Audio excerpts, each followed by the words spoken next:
Umineko Tuesday is right. It's like we never left it. It's like it's like it never ended. We're back right where we started. No, not necessarily. Not necessarily. I don't want to make it sound like that. Umineko Tuesday. Just when you thought it was maybe over, it's not. It's not over. Rereading Umineko? I'm going to be 100% honest. Not only do I think I don't want to do that necessarily, I don't think anyone wants me to read Umineko. And I don't know, maybe it's just the self-conscious part of me, and I've talked about this in the past, but I'm pretty sure, I feel like there's a lot of people that are just... There's a lot of people that are just done with me with Umineko.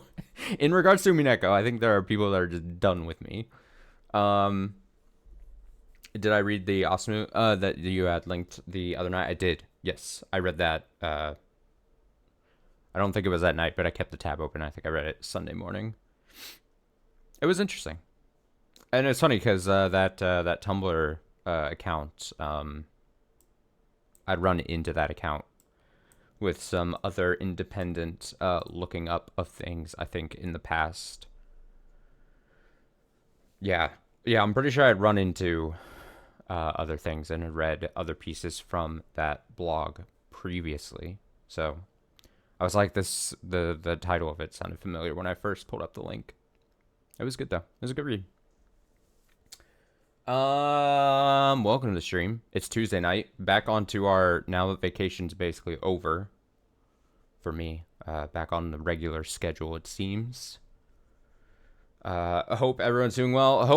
Hope that, we're now a few days removed from the series finale of Umineko proper. Hope that went over well. Hope everyone is in my camp about the tier list. In regards to one character especially, we don't need to bring up old wounds or anything, but just want to make sure everyone's good. So we got a couple things on the docket. You don't know what I'm talking about? Yeah, I've heard that when people have traumatic experiences, then their brain has like a coping mechanism when they get this harsh truth, thrusted upon them by the certain streamer. There's some chat members that their brain may like block it out because they're unwilling to accept it. They're unwilling to accept the truth. Remember, But that's fine. I'm not gonna,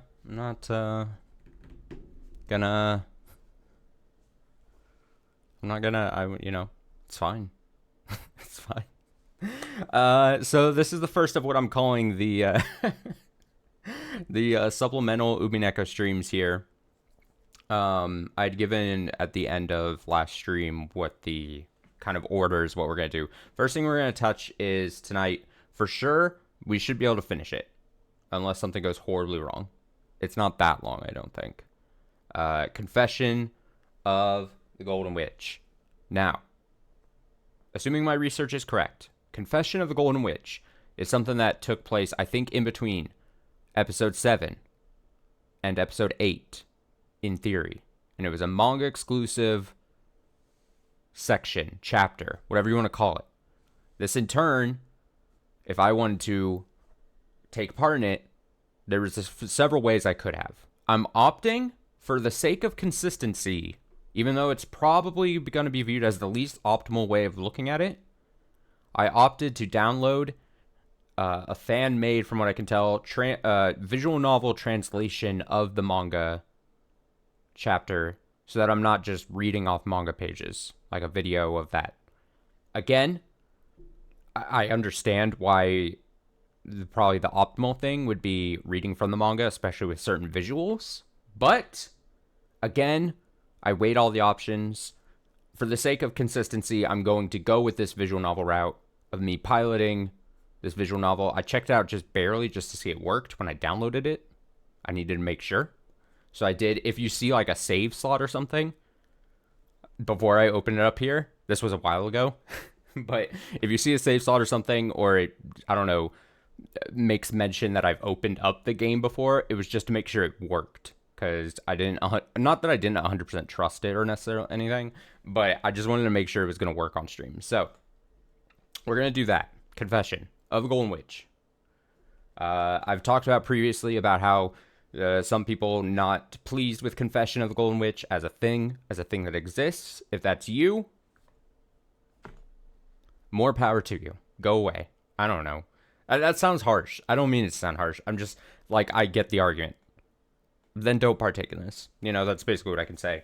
After that, I've got something that I'm not going to take claim for. If it sucks, I'm going to say that it's not my fault. I just took the suggestion, and I took it because it was going to be short, so I thought it would be fine to do it. Maybe it'll be a hit. I don't know.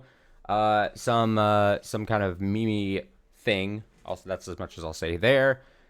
And then depending if those go not too quickly, but quickly enough, we'll go ahead and start in, but definitely not finish. Then the next thing, our confession, chapter-y thing that, we'll go in more into that, later.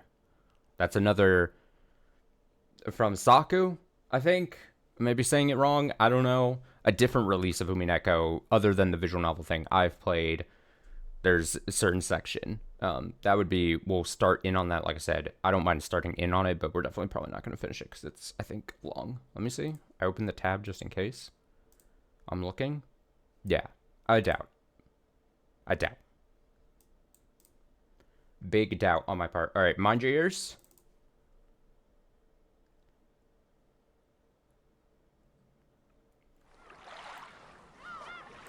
I hear the seagulls. I'm definitely not gonna just finish everything today. I can, without knowing everything.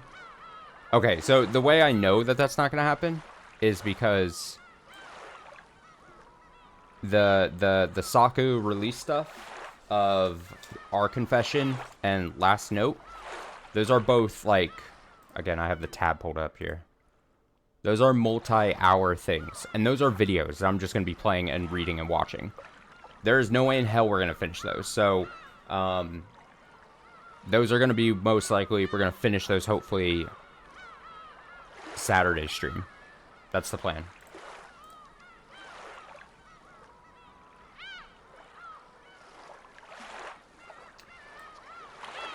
Okay, so I know you can't see anything at the moment. I'm, working on it. Okay, so I can get it on...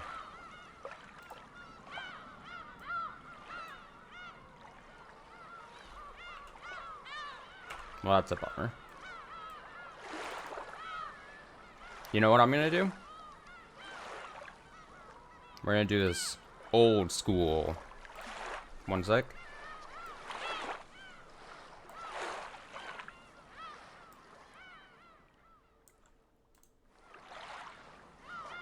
Old school. Oh, I don't like the white that I left there on the bottom. I'm not a big fan of that. There we go. Old school. Okay, so here it is. Like I said, I hear the seagulls crying.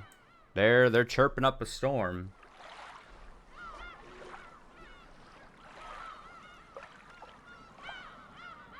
Okay, Umineko. We're back at it like a bad habit.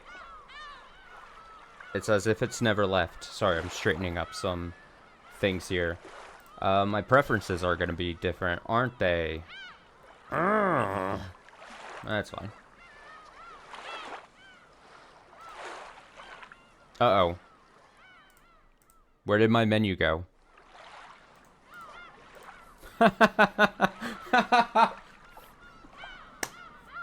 Excellent start. Okay, let me, try this again. Don't even worry about it, dude. Technical difficulties? Always a possibility. Nope, didn't mean to full screen it. Oh, there we go. My menu! You know what happened? I think I did that to when I was testing it before. If you go to preferences and then you hit back, the back, normal like the right click to go back like you would in other things, it does that. Oh, I should have read it. Fuck. Oh, God. Oh, man. It's like I don't even know anything about Umineko. Stop. Go away. Go away. Nope. Stop. Stop. Stop. No, none of this matters. Stop. Oh, my God. Professional streamer. Yada, yada, yada. All this. Just,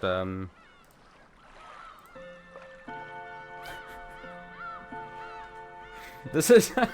This is why people are like, I can't believe this guy.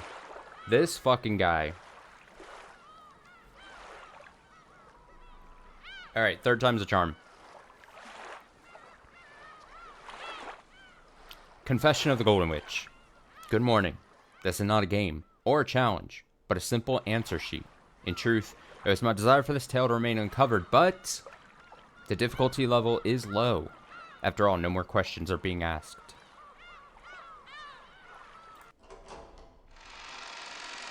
This is more my speed.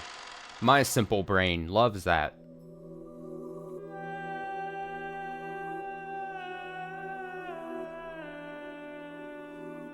And let me know if like audio is bad or good or whatever, or if it needs to be adjusted as we do this.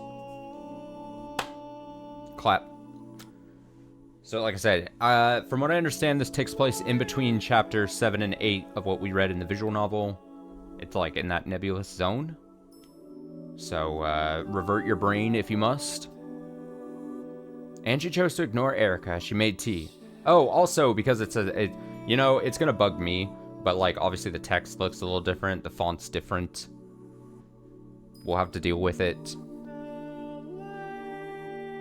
And Angie chose to ignore Erica as she made tea and decided to look around this bizarre, otherworldly library.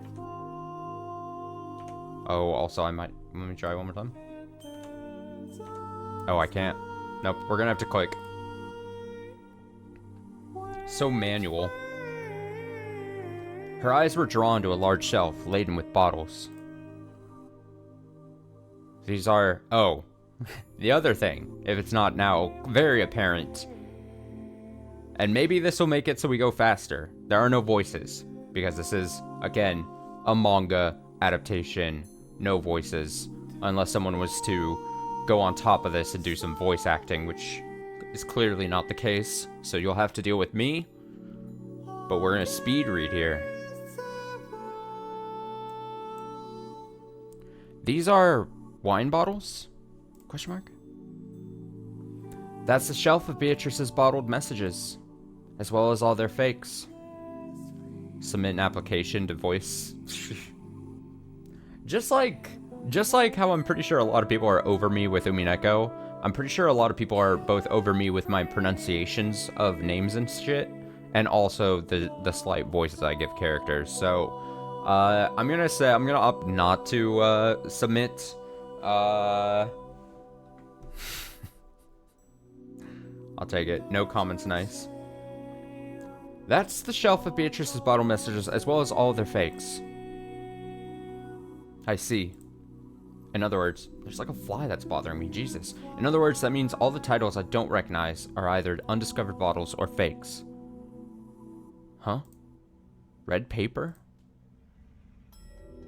I picked up the bottle and read the title. C-O-N-F. I don't recall any of Beato's games having a title that started with a C. Is this one of those undiscovered bottles? The bottle shattered in my hands, leaving behind nothing but a crimson red fragment. Right. These aren't normal books, are they? That's right. Each volume is packed with an ensemble play. They look like books from here, but if you open one up, you'll find a whole world inside. An entire world.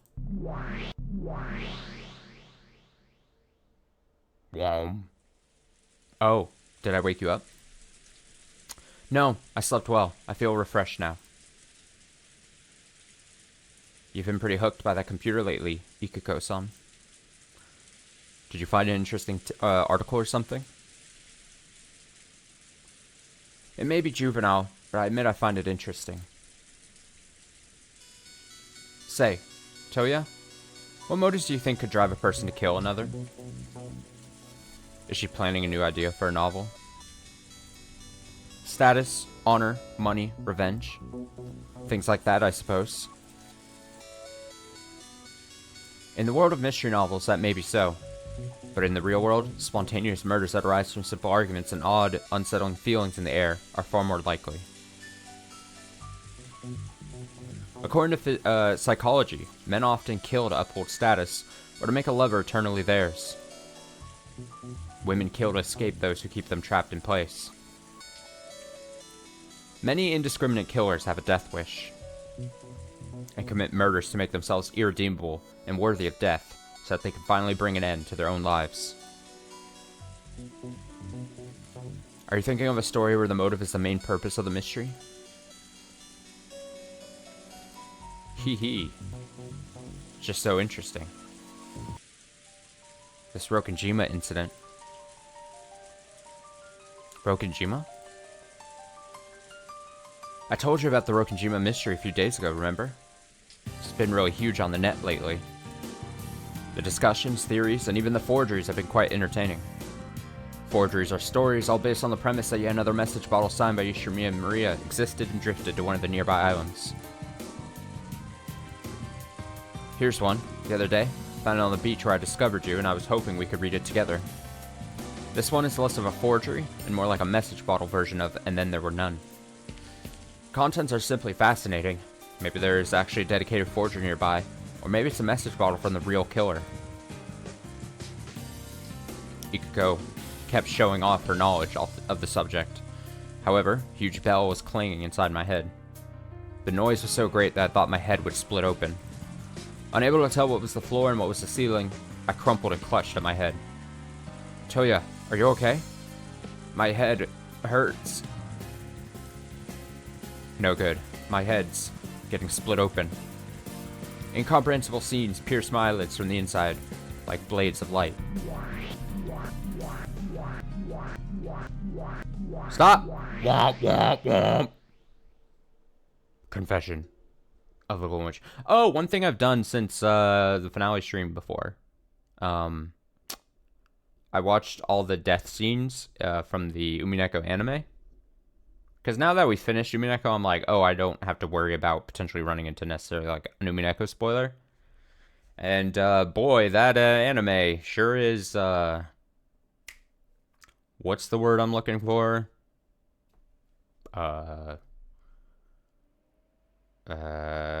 It sure exists. Oh, it's also gory, yeah. It's quite gory.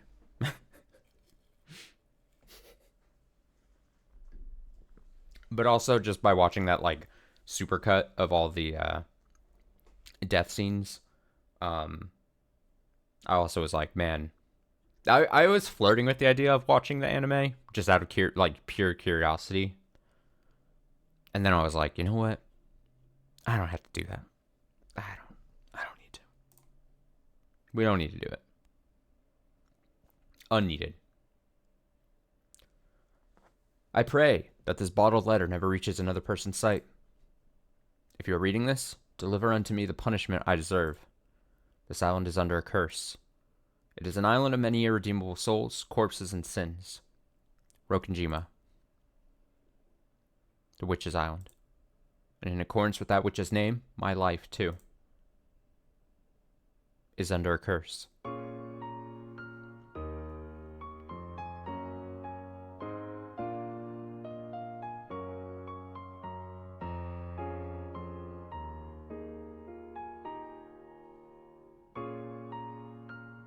I was raised in an orphanage and started working for the Ishimiya family as a servant from a young age. There were many other servants from the same orphanage there, but I was by far the youngest, and I was often picked on for my comparative lack of ability. I knew we couldn't be friends, and I didn't want to bother trying. Instead, I interacted with imaginary friends of my own making. Whenever I paid attention to them, they were by my side at an instant. They laughed and cavorted to make things lively, sometimes causing trouble, sometimes consoling me. They were irreplaceable friends. Even on lonely nights, thanks to them, I had nothing to fear. Time continued to pass. And even though the servants changed, I still failed to befriend any of them. One night, I decided to play a prank. Yeah, with this, I can finally say, Baruni-san, work harder. First, I took one key off my keychain and threw it into Baruni-san's locker. Then, I switched my ring with hers when she left them lying around. I wonder, was that going overboard? Whatever do you mean? I was just borrowing your body to teach Barune a mildly painful lesson. Barune. Now she will learn her place and fear me like she should. Yes, it's Barune-san's fault for not taking the job seriously. I just had the witch give her a bit of punishment for her actions. That's all this is. Suddenly, there was a knock on the door. Oh my, you've got an early morning tomorrow. Off to bed now. Oh, Kumasawa-san. Thank you for your help earlier. And then, if the name tag and everything, if it was not clear, this is being told from the perspective of Sayo. Just putting it out there for the if the name tags doesn't make it clear, and if the story beats don't make sense. When I broke the master's vase earlier today, when I was playing around, I broke one of the master's precious vases, but Kumasawa-san covered the story up for me. Oh, don't be silly. That was just the cat's doing, right? Right. The veteran worker Kumasawa-san, the head servant Genji-sama, and even the master's friend and occasional visitor, Dr. Nanjo. They were all very kind to me for some reason. On some days, I was firmly scolded, but they were always by my side. Genji-sama, who strictly taught me how a servant should behave, and Kumasawa-san, who fussed over me, were almost like parents to someone like me, without anyone else in the world. Despite that, when it came to my innermost thoughts, I relied most on my imaginary friends. Will you guys hear me out? I found a dream to pursue. I want a family. I want to fall in love, get married, have kids, and create a real family. Uh-oh. Well, what a perfectly puny human dream that is. As a witch, I don't really get it. And eventually, I did fall in love.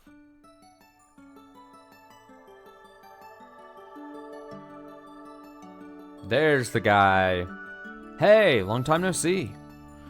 You're nothing like that tomboyish Jessica. You get cuter every time I see you, Shannon-chan. Read any mystery novels lately? This was the best one I found. Thank you very much. Our upstanding gentleman. Exactly, Mr. Incompetent himself. Thank you very much. I recently read all of Agatha Christie. He was the son of one of the Ishimiya branch families. He was good looking. A bit of a show-off, but he wasn't full of himself. He also had the same hobby that I did, and each time he visited for the family conference, he talked to me for hours. Didn't have any friends my age, so I suppose it was inevitable that I'd grow infatuated with a boy like him. When I was around him, I forgot all the daily toil and pain. I dreamed of having more time to spend around him. And it seemed to me that he was more than a little attracted to me in return. Huh? What's my type? Well, I'm not actually a big fan of family-oriented type of girl. You see how crude I am, right? I just can't handle acting politely in front of girls. Ladies first and all that stuff. So, if I had to say what type I liked, well, I'd probably like Yeah, I'd probably like a Jessica-ish girl. If I'm crude, why shouldn't she be too? It'd probably be just perfect to have a rough, relaxed relationship where we can mess around without worrying about gender and be rude with no worries. So, if I ever get a girlfriend, I hope it's someone I can joke around with all the time. Huh? What would she look like? Can't say I care much either way. Well, she did happen to be a glamorous woman, blonde and bouncy with blue eyes like in Western films. That'd be awesome.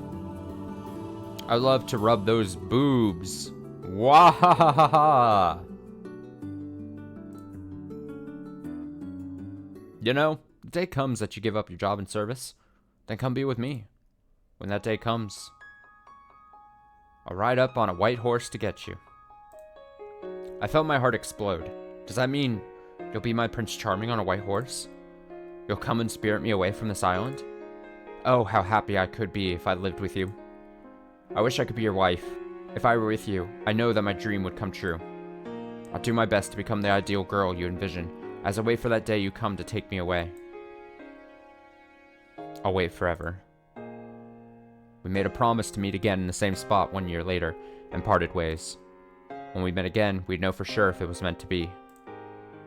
In waiting, I kept practicing, trying to shape myself into his ideal. But no matter how I waited, he did not return. I heard Battle-Sama renounce the family name. Well, they say Asuma-sama's husband was cheating on her while she was still alive. I'd leave the family too. I don't know why it's such an old person's voice. But Ridal-sama's always been a womanizer. Didn't he sweep you off your feet once too, Hamachi? The years began to pass, and I reassured myself each time that he would definitely return next year. Next year. We're all familiar with this. Retreading past ground. As I waited, helpless for his return, I started to feel uneasy about my own body. Oh, Yasuda-san. I'm sorry, do you have a tampon I could use? Sayo! I'm sorry. I still haven't. Oh, alright, sorry. Oh no, the complications. The problems. Oh no, we're already in it. I still haven't had my period. All the other girls have had them by now. A male body, a female body, I don't. The shower water splashed on me as I thought to myself. He said that he prefers women with large breasts. Why aren't mine growing at all? Why am I the only one without a period? Is there something wrong with my body? Aren't you still a middle schooler? When it comes to the moon's tide, some people only experience it once they enter high school. I suppose. With my magic, your breasts will soon be lush and voluptuous. Don't make me read that. By the time Paddler returns, they'll be as plump and heavy as ripened fruit. What is it about the maiden's mind that worries so much about such trifling matters? What a bother it is. I agree. Exactly. You are worrying over nothing. I am, right? Beatrice-sama? I turned to face her, and all I was greeted with was a mirror. When I saw it, a disgusting feeling towards the image reflected there welled up inside of me. Without thinking, I smashed it with my fist. I hate mirrors for showing me how I truly look. Because they steal my dreams from me. Ah! Ah! Ah! I don't want to, like, scream. Is that me? Honestly? Alright, just a pause. Whoever adapted this did a decentish job. I do appreciate the clever reuse of, obviously, art from, you know, the main visual novel and stuff. You know, working with what you got. Some of these, like, you know, some of these additions and everything that they're having to do. I respect it. Okay, is that me? That boyish, flat-chested thing with a tired face? Tossed away by the one she liked? With no real friends or family to talk to? Who just gloomily sits in her room talking to herself? living just by lying to herself. How shabby is that? Battler-san, why won't you come back to me? Come back and save me. Come and take me away from this island, from this fate. Please. What did that promise even mean to you? Was I the only one getting my hopes up? Is there nothing left for me besides living alone and miserable? I want to die. If only I could forget you and my past, and just live a different life. A different life. As I sobbed and wailed, an idea entered my head. I ran my fingers through my hair. What an outlandish thought. Such an absurd fantasy, a different life. Life. As a boy?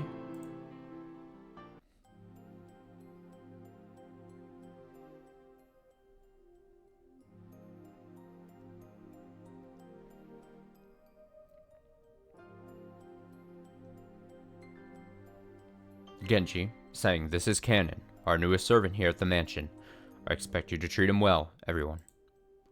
Sometime after that, I began acting as Canon. I thought that if I could find happiness as a boy, I could eventually phase out of my old life as Shannon. It couldn't happen all at once, of course. I had to split my time between Shannon and Canon. Kumasawa-san and Genji-san treated it as make-believe and played along. They covered for me and adjusted my work shifts. It's so strange having a boy servant. Hey, do you want to have lunch with me? Food tastes worse if the company is bad. Damn! Get fucked! He was silent, cold, and insulting when he spoke. I'm sure that's how boys were. Yes, Canon was the opposite of Shannon. I stayed out of the way of people and rarely talked. With only 2 or 3 servants working regularly at the island, and with the assistance of the older servants, no one would figure out my secret if I played my cards right. This strategy paid off in unexpected ways. Canon-kun was away to exorcise my daily woes, while the witch within me lived out my mischievous side and my romantic feelings. And when I was myself, I could actually smile and be happy.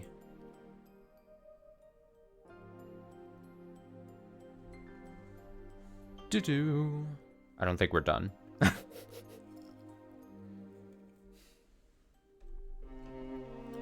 I gotta click into it, doesn't auto do it.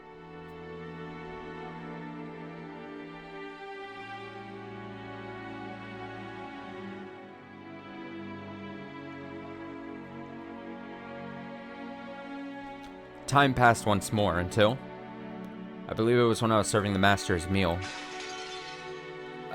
It's hot! Hurry, some ice! I felt a bowl of soup slip from my fingers, then the sensation of the hot liquid burning my leg. Oh, we need to cool off the skin. Shannon-chan, take your socks off. I removed my socks like Kumasawa-san commanded.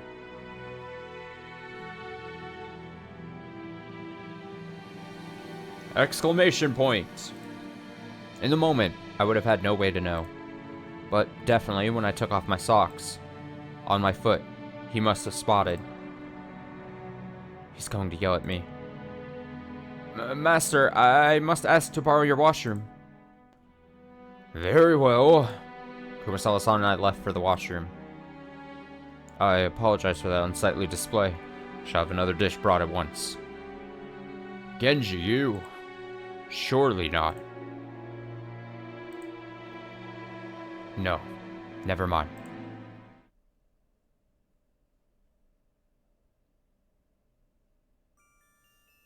Uh-huh. Master, what is... I asked if you would like to try shooting these guns as well. Isn't that wonderful, Shannon-chan? Son, not even Eva-sama and her siblings are allowed to use the master's guns. Don't you want to at least give it a try? Yes, sir. There really is a resemblance. To think a chance to atone would arise at this late an hour. Ah, the vagaries of heaven. Whoa! I suppose, in retrospect, that these were the happiest times of my life. I grew closer to Milady Jessica, and rapidly became good friends with Maria-sama too. We expanded our worlds together until we shared them.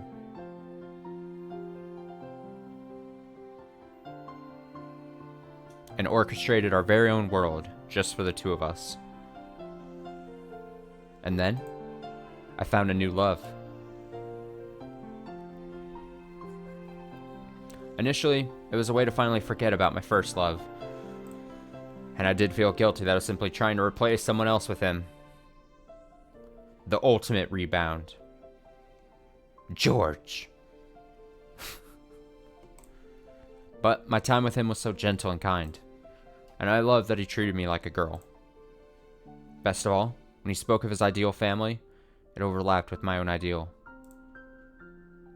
More and more, I found myself getting close to him. Perhaps it was just my figure that was destined to never fill out in that way.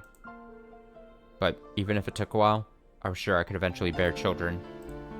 And then I could build my future with George's son. Even though there was no chance I could have a happy future.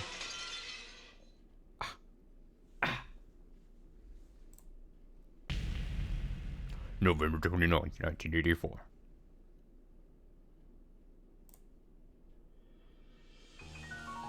After a hint from Genji-san, I was grabbed by passion and resolved to challenge the riddle of the epitaph. With my experience reading mystery novels, I knew it could be solved and that I could solve it. I went about it, completely oblivious of what it truly meant to solve the epitaph. Remember this thing?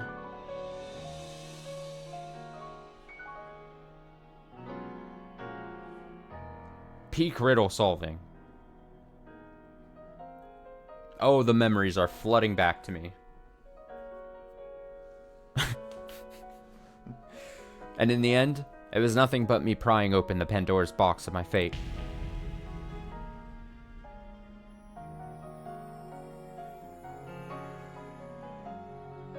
Oh, forgive me, Beatrice. Leon, just once. Call me father, just once. Father? I no longer have any regrets. Without so much as a sound, Kinzo's body crumpled on the ground without a trace of life left in him. He departed from this world with a smile on his face. He has passed away. I believe that meeting you at the end gave him an opportunity to clear his regrets. He must surely have been satisfied. My true name is Ishiromiya Leon. You are now the master of Rokenjima, and you possess the right to know all of its secrets. Please, ask us anything, no matter what it may be. You knew all along that I was the master's child, didn't you? And also, that my mother was Beatrice, huh? What does that mean? I don't understand. Are you saying... My mother had been the Beatrice held captive in Kodorian, who was actually Kinzo's daughter, as well as my elder sister. The master deeply regretted pushing his misguided love towards the deceased Beatrice-sama onto her. He regretted the tragic fate that he saddled you, the fruit of that union, with. So you see... Wait a minute. So I am Ishiromiya Kinzo's youngest child? Kraus-sama and the others are my older siblings? The child of the child he had with his lover? So Milady and the others are my cousins too, and... my nieces and nephews? Marrying second cousins is illegal! I have more of Ishiromiya Kinzo's blood than anyone else. Meaning, I was never supposed to be born. After your mother died, Kinzo-san planned to introduce you into the family as a foster child. Wait a second. But Natsue-san, driven neurotic by her years of difficulty bearing a child... My ears won't stop ringing. Pushed the servant who was carrying you off the edge of a cliff. Please, stop telling me this. Nothing good could come from this. But still, you were exceedingly lucky. It seemed to be nothing short of a miracle. You suffered major lacerations on your lower abdomen and genital region. But you miraculously survived your injuries. Dr. Nanjo did everything in his power to save your life. We were unable to save your poor mother, and for that, we at least wanted you to live. Why haven't I had my period? This flat, boyish body?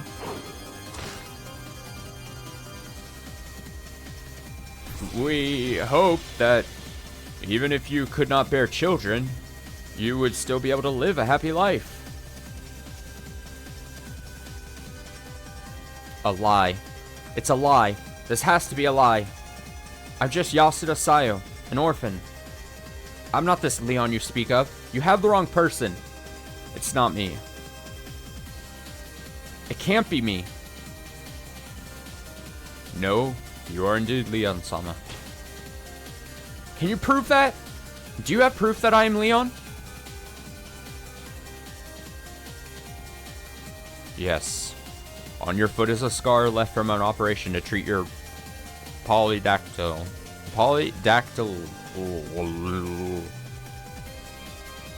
Not the sixth toe. That alone is proof that within you flows the blood of the master. Suppose we were careless and it left a scar.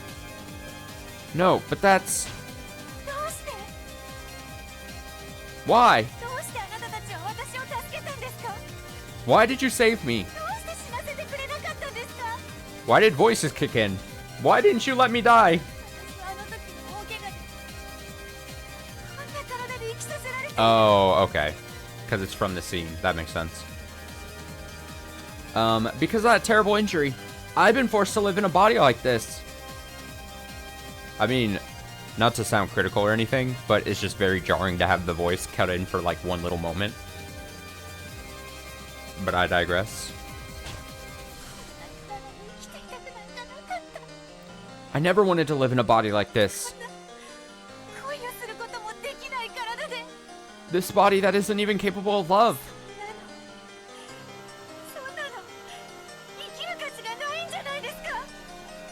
What's the point I'm living like that, living like that? This isn't a human's life. It's like being furniture.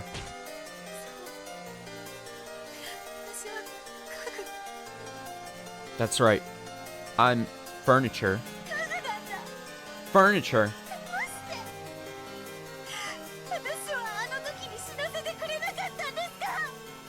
Why? Why didn't you let me die back then?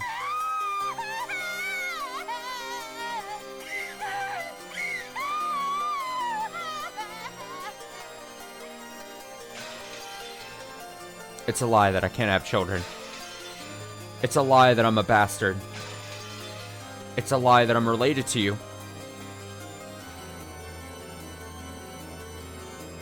Scream. Longer scream. It's a lie that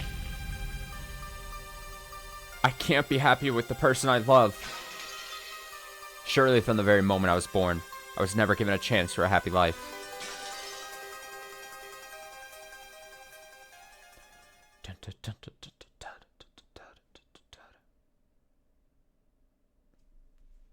Oh, I always forget I have to click. I've been so spoiled by the proper visual novel.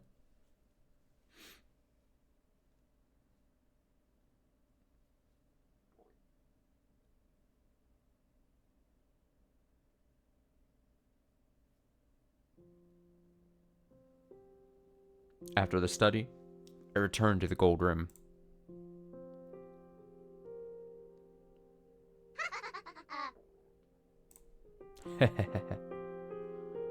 Look, it's the gold room, my favorite. Alright, okay. Why am I getting these jabs sent my way?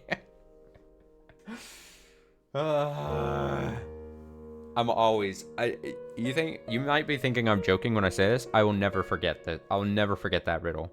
And it will haunt me to this day, and I will always think that I'm right. I refuse to give.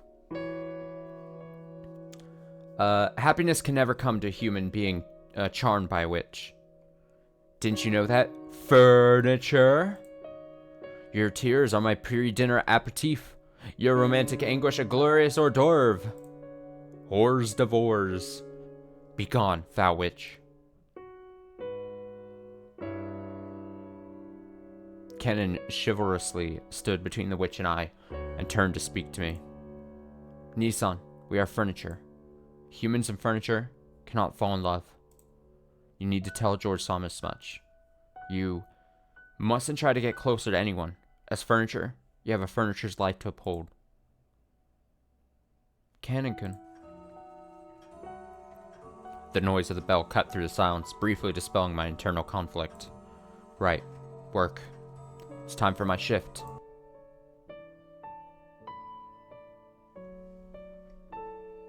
Lock it up. Or whatever. One shall be the resurrection of all the dead souls.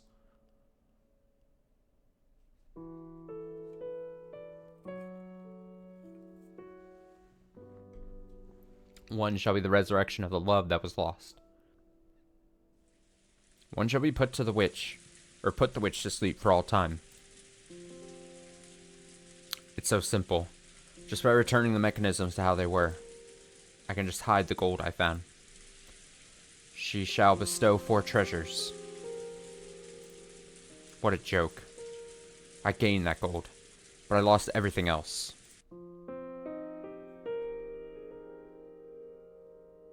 I decided to live my life the same as I did before the incident. The solving of the epitaph, inheriting control of the family, and even the story of my birth. I kept it a secret from all. I ordered Genji-san and the others to treat me the same as they always had. I was too frightened to reveal the truth. Felt almost as though admitting it out loud would only make my misery all the more real. No amount of gold could save me from my accursed fate. It was merely another source of pressure, compacting me, forcing me further inward. The master's death was tidily covered up by the others, as though the witch inside me had cast a spell to make it happen. Kraus-sama has a phenomenal amount of debt. Because of that, they claim that they need to delay the matter of the inheritance's distribution. What an arrogant woman. She claims she's protecting the family honor, but she just wants to maintain the status quo. She's horrible, completely destroying any chance to properly mourn the patriarch she claims to respect. Ha! It's simply what he deserves for violating me so.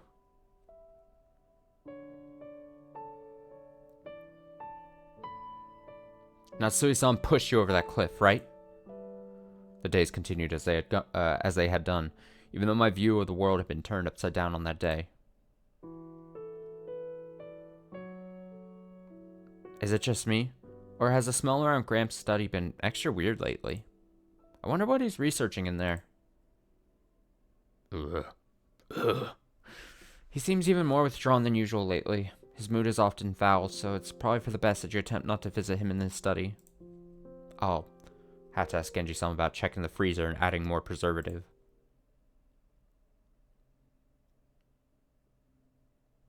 I suppose so. I will discuss purchasing a new freezer with Madam. Gross. Genji-sama? Why are there so many skeletons underground? Rokenjima was once a military base. First, Beatrice-sama arrived here on an Italian submarine. Sailors with her and the Japanese soldiers stationed here had a terrible battle, I was told. The bones, they were gathered into one room. They were piled atop one another in a mess. Not organized into bodies, just bones wearing Italian and Japanese uniforms, all thrown together, like trash at a garbage dump. Why would the master abandon his comrades like that without honoring their deaths? Why did he hide them by building a mansion atop where they died? It's because he killed them all, didn't he? All so he could have Beatrice and the gold to himself. Did he kill them and then move them there? Or did he... I shuddered in disgust. My body has this accursed blood running through its veins. Around the same time,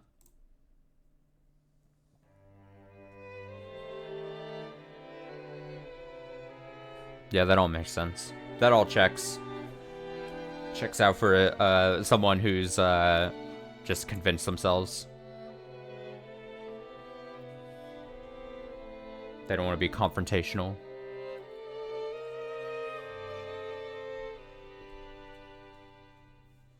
Hey, Shannon, what's up with you and George Nissan? What's up? The last time you came to Zion, you two looked like you were getting along pretty well. Are you going out? Did you go on a date or something? No, we're not really going out. He just came along on my shopping errand. It wasn't a date or...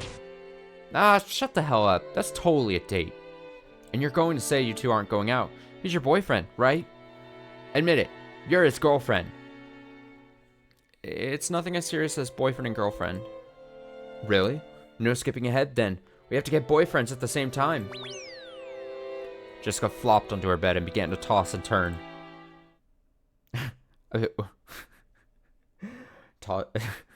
Me when no boyfriend. I toss and turn on my bed.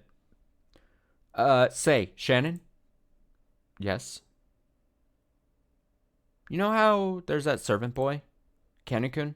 Are you friends with him? Uh-oh. Do you think he has a girlfriend? I felt dizzy. Milady, have you ever spoken to him?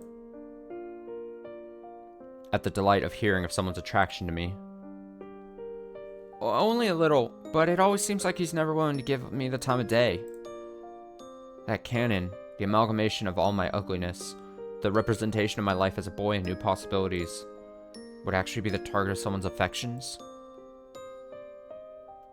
Kannekun's always like, looking sadly into the distance.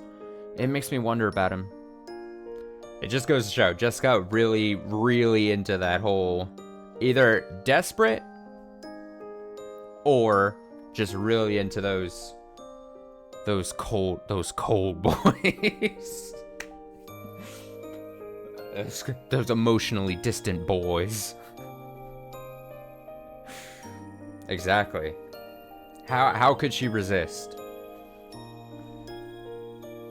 Because we saw it there, right? So Sayo, in her canon persona, she's intentionally intentionally was cold and wasn't gonna take shit from people, and was intentionally just making people leave her alone, leave them alone, and leave canon alone, basically. And yeah, her being like, man, someone, canon represents the bad parts of me, and yet, Jessica's still into that? Sayo learns just what the teenage girls are into. The moody, edgy boys. Kannekun's always looking sadly into the distance. It makes me wonder about him. I don't mean that I like him or anything, but I feel like if I could really talk to him, I might be able to help him enjoy life more. It felt as though I'd been given permission to live. Yet, at the same time, I silently shivered with disgust at the Yushimiya genes deep within me. I don't believe Kanekun has a girlfriend. For real? I mean, all he does is spend time alone. I'm sure he'd be happy to hear from you. I Kinzo's blood flowing deep within my veins, happy about the affection bestowed upon me. The only people who love me are my own blood relatives. Time passed, and I told my truth to neither of them. Their attraction to me only grew deeper by the day. This is what you need when you're feeling down. It's a mixtape of pick-me-up songs. Damn, Canon got a mixtape made for him. Give it a listen if you want. When I'm with you, I always find that I'm learning new emotions. You sent a gentle breeze through my heart. Smooth, George. Shannon, I'm so glad I met you. Can you see? Coming from someone who rejected everything they represented. Thank you for being born. How much bliss I experienced at being able to feel that I was loved, that it was okay for me to live. Uh-huh. I didn't mean to make you cry. And this feeling rattled my determination to tell them the truth. When the prospect of an overnight vacation came up, I was a tad relieved. I was sure that even someone as weak-willed as myself would find a way to broach the topic. If George-san truly loved me, I hoped he would be able to accept me even after learning the truth. Sadly, didn't find the resolution in the moment. Instead, he raised the topic of engagement. What should I do? I can't lie to him anymore. I have to tell George-san the truth. I'm sure that George-san will accept me. Stop wasting your time with daydreams, furniture! Love is about sexual desire. Its worth can only be measured by bodies sharing physical passion. George will be so disappointed when he learns about your body and your birth. You cannot make his dreams come true. What makes you worthy of him? It is sinful for you to even imagine being with George. But George-san is so faithful. His love for me wouldn't be broken by... You dare claim that? If George is honest and faithful, then his love for you will fade when you realize you betrayed and lied to him in order to reach affection you did not deserve. There are plenty who could take your place. He has no reason to choose you above them. But I wanted to be loved too. I wanted to love someone. And it's just so happy to be George-san. Is it a sin to even hope that I would experience love with George-san? You want to be with the son of your sister? You have reason to hate kins of sins, yet you are determined to repeat them? What will you do? Hide the truth and stay with George, knowing the ravaging, absolute despair that awaits you in the future? No one will allow the inheritor of a company to choose a life partner whose background is complete mystery. And if your identity is known, but George may even be disinherited for his grievous decision. And you have not placed your entire soul into this bet. How can you possibly have the right to love George?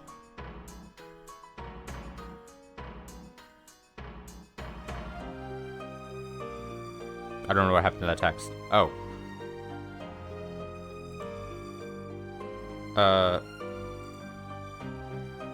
Okay, I don't know what popped up there for a second, but we'll just keep going. And I love Milady Jessica. Canon-kun. It was so painful having to reject her on that day. It hurt so much to hurt her. I felt like I was rejecting myself for being worthy of her affection. She's brighter than the sun for me, and she lights up my life. If I could be with her, then maybe I could live with my eyes looking forward. You're probably thinking that if George-sama rejects you, you've got Jessica to fall back on. But Jessica-sama isn't just a fallback for George-sama. I want to experience love too. Jessica? An oblivious fool, unaware of her family's true nature? Then name yourself, Golden Witch. With your gold, you could solve all of this family's financial troubles. You think so? It's not nearly that simple. If I reveal myself, those greedy rats will become obsessed and start to squabble. Only ruin will await you and Canon. Stop! Just stop it!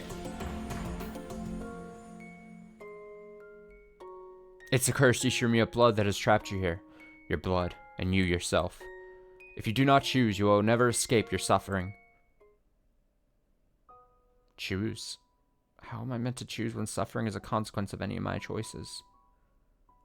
I was in the hardest possible place. I had to choose what I wanted to do with myself before the day of the family conference, when George-san would be giving me his ring. It was obvious that my life would change forever on that day. I must tell George-san everything. I'm certain he will accept me. I'll leave the island and abandon the me that is Canon and the me that is Beato. I will live a life as Sayo, where I am loved for being Sayo. I probably won't find the conventional happiness George-san desires. But I won't ask for much. If there is true love... Why does it do that? Whatever. Stay away from me! You disgust me. You're lying to me all this time. Did you really think someone like you could marry me? How horrifying. Get out of my sight. I rose from my nightmare with a jolt, my breathing heavy. After all, my true self had never been accepted by anyone before. No, George-san isn't that kind of person. He's not that kind of person. If I could avoid telling him the truth forever, then my happiness with him would last just as long. George-san, you will accept me for who I am, won't you? I believe in you. Please. Despite the nightmares that plagued me, that day drew ever closer. Shannon, are you even listening? I'm so sorry, madam. I assigned you to clean the entry hall. Family conference is approaching, so it must be done thoroughly and properly, as I said earlier.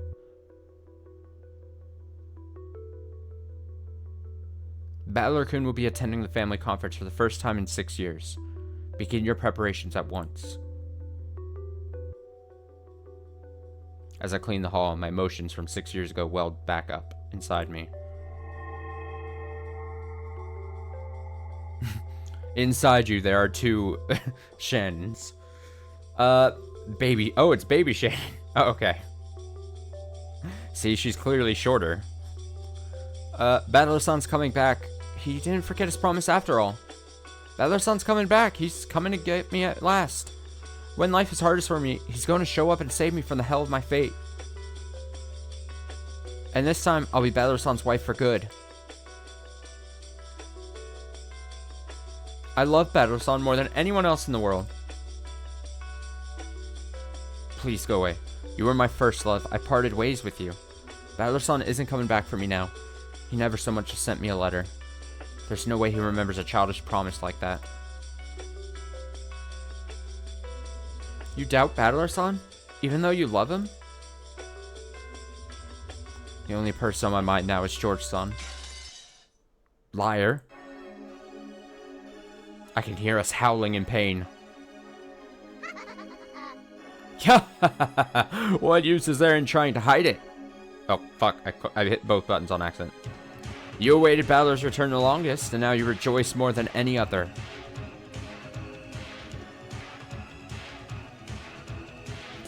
What excellent timing. Will you use him as a backup plan for when George rejects you? Or will you give up and switch to Battler now?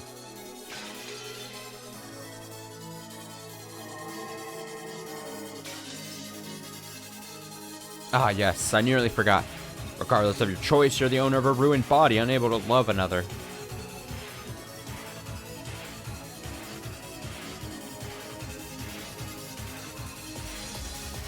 I felt as though I was a spider, foolishly trapped in my own thread, struggling wildly.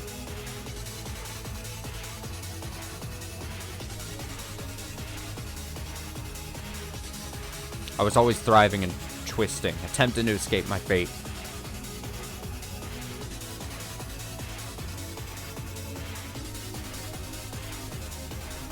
I cursed my fate. I cursed the world.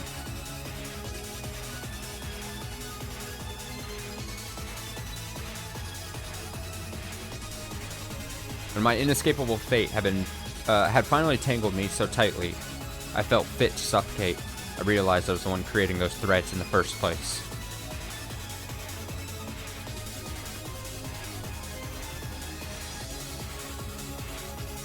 If instead of trying to escape my fate, I'd chosen sooner to stand up and actively decide my own life, would it perhaps have never come to this day?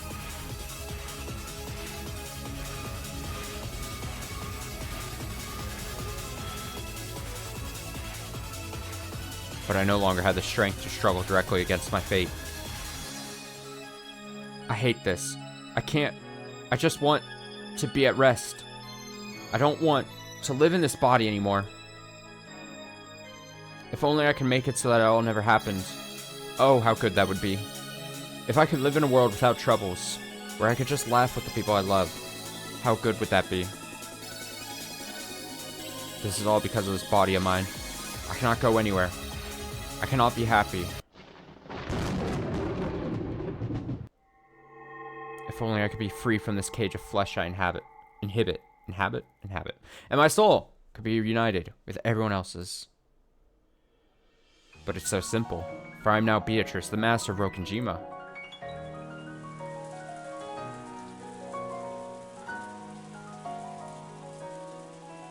Using these explosives, I can take this island and return it to the Golden Land. I have the power to do that. They must have been prepared to blow up the whole island rather than let it be taken. All that's left is to find out if they still work.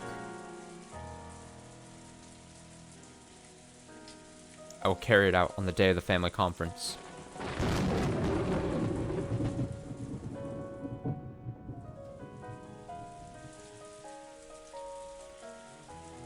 Oh, a lot happening there.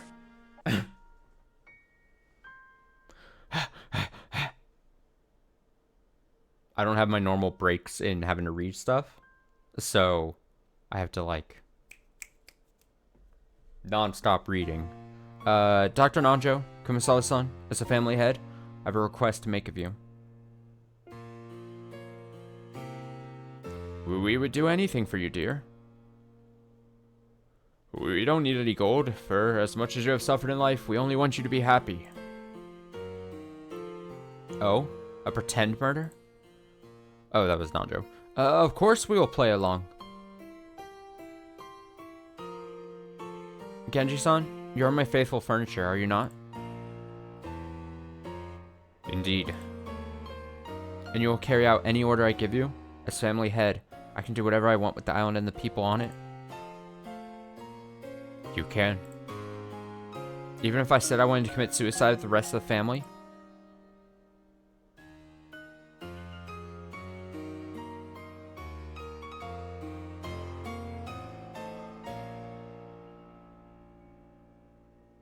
Even then, it was my fault that you were placed under such incredible pressure in the first place.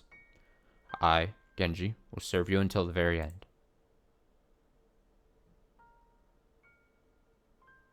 Thank you.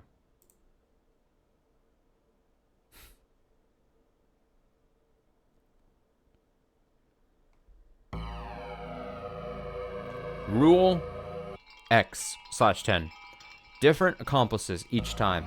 All of the adults are in need of money. Buying their cooperation is easy. Rule Y. Any lies agreed upon by the majority are depicted as reality. Even better when it comes to constructing closed rooms.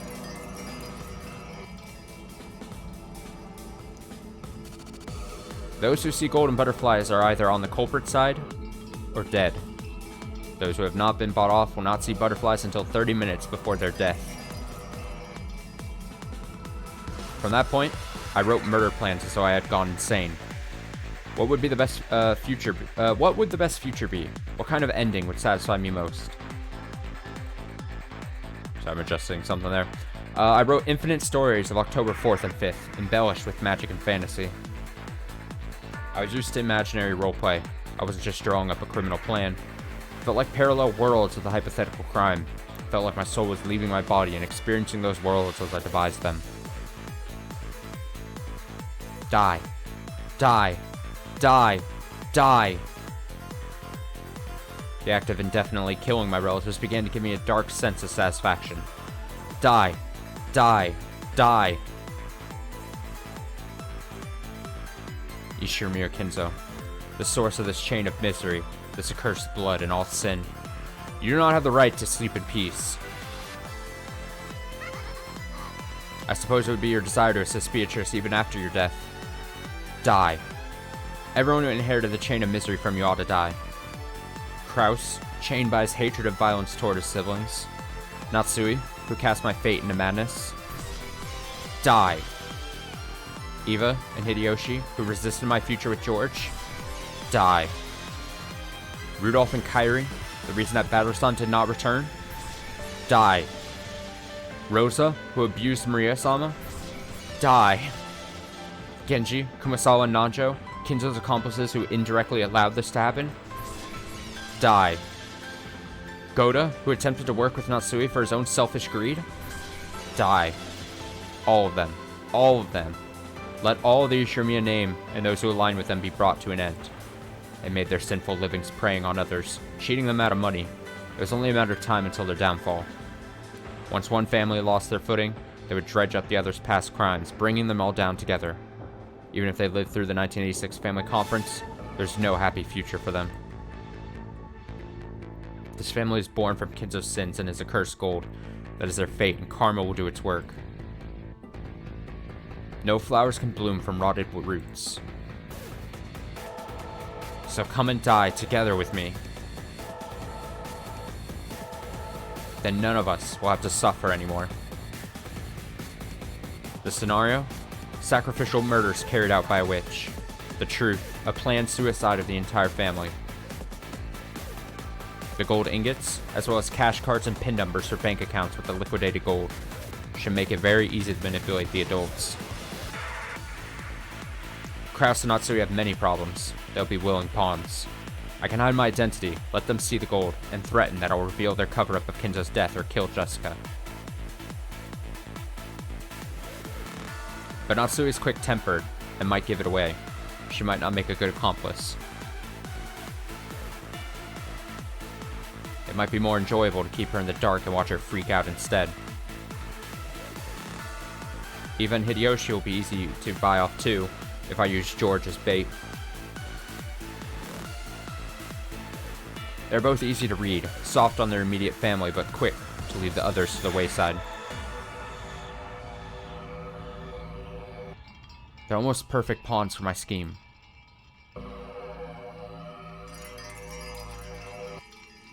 If I can buy off Rudolph, Kairi, or Eva, I may be able to have them carry out the murders. Kairi may be tricky, however, as she is quite wary. If I can't get Rudolph and Kairi on my side, I should get rid of them as quickly as possible.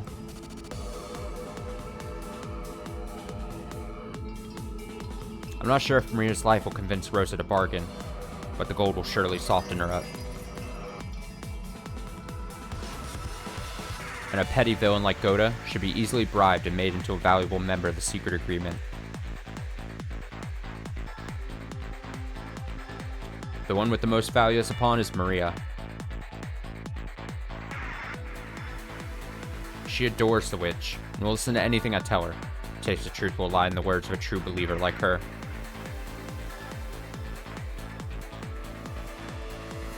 She will surely confuse the others, as well as make the presence of the witch all the more real. Yes, Maria is the most precious accomplice to me, whom I promised to take to the Golden Land. Her eternal sleep must be peaceful and undisturbed by anyone else.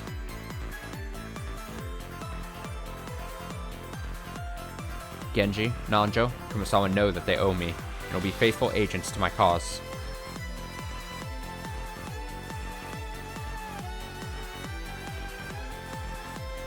As longtime confidants to the family, their allegiance will be a huge advantage. Nanjo in particular can declare people dead when they're faking, and provide any chemicals or poisons required for the crime. It's a common trope for the doctor to be involved in the killing, but there's value in following old customs. If I buy someone off with the claim that the deaths will be faked, they'll be rattled as if they see a real body. In that case, I can simply claim that it was a high-quality mannequin, prepared in advance, or even say that someone else is actually killing people. If it proves to be too inconvenient, I can simply kill them. There are a great number of guns on the island. If I hide some in particular places throughout the mansion, there'll be no need to carry one around at all times. Kinzo's collection of stakes and sawed-off shotguns will allow for gruesome disfigurement of the bodies, hiding any bullet holes.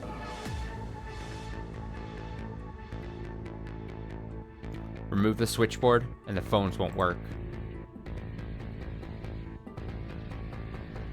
All the power and means of communication are under my control. All of it caused by Beatrice, all happening in the palm of my hand as ruler of the family. Everyone on the island lives or dies at my decision. With the magic of the gold, I can even control their minds. I will craft entire worlds with just 16 pawns, over and over. With my magic, I can craft any number of fragments within the world of October 4th and 5th. An infinity of possible ifs. Endless fragments created within the cat box of October 4th and 5th. Or perhaps there's an infinite number of parallel worlds inside that cat box that I am simply peering into. The plan doesn't have to be perfect. Sometimes it's precise. Sometimes it's loose. Let it be hit or miss. If I get cornered, I can just kill them. Because I've abandoned my choice. So regardless of development or outcome, I will always be satisfied. Like a kaleidoscope, what will the next roulette spin turn up? Who are my accomplices? Who is a victim? And thus, a new fragment is born. What fragment shall I examine? What fragment shall I create?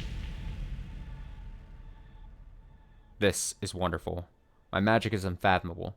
I've finally become a real witch. This is a level of overhead view that humans cannot reach. This is my realm. You claim that you are a witch. I made my declaration, a high-pitched voice that I had never heard before answered it and cackled at me. That's right. I am already a witch. But in order to prove that I've transcended the human plane of existence, I will need a being on a higher plane than mine to observe and verify it. If you would happen to be such a being, please turn me into a witch. And if I say no, then I'll just have to convince you. I'm already a witch, regardless of whether or not anyone agrees. Us witches are those released, cast adrift from the physical human plane to walk between the fragments. And even beyond us are omniscient, all-powerful creators, gods free from all restrictions whatsoever. Humans are nothing but twigs and leaves at the whim of the fate that we create for you. And now you, a mere leaf, claim to stand among our number? The other witch's face contorted into a devilish grin. I haven't been this excited since the one who swore to me that she would become a god. I like you. You and your magical system. Despite being a mere human in form, you sent your mind to this plane and claimed territory for yourself. Your cat box has perfect, endless possibilities. Ah, yes. How long will you stave off my boredom?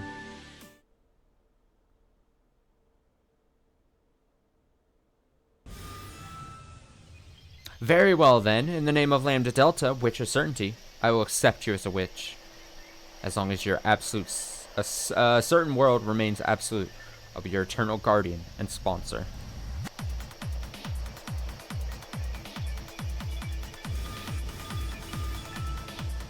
Then I shall ride an endless slaughter of October 4th and 5th, until I'm entirely satisfied.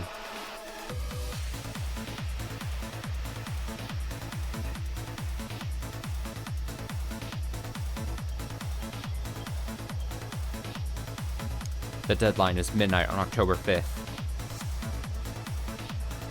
At that moment, 900 tons of explosive will blow up the entire island.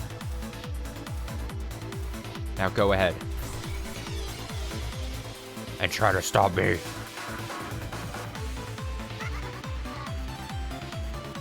The adults will most likely gather in one place until late into the night of the 4th for their conference.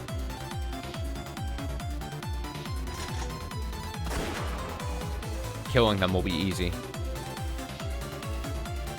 I can throw the bodies into the storehouse, where I'll have already drawn a magic circle. A sawed-off rifle will blow off half their faces without leaving an obvious bullet wound. Of course, the quickest way to kill them would be to poison the wine they toast with. Making the first twilight as ghastly and occult as possible, or making it seem like an impossible crime, will draw his interest, get him to try solving it.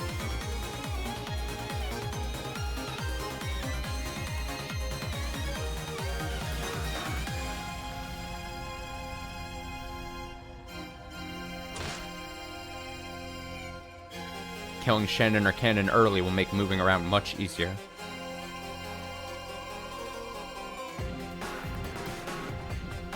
Of course, it may also be fun to appear in the flesh as the living Beatrice.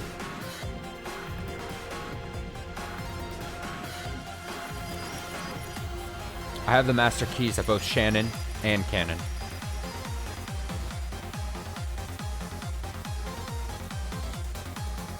Which should allow for the execution of impossible closed-room murders. In fact, there's a closed-room idea I'm very proud of.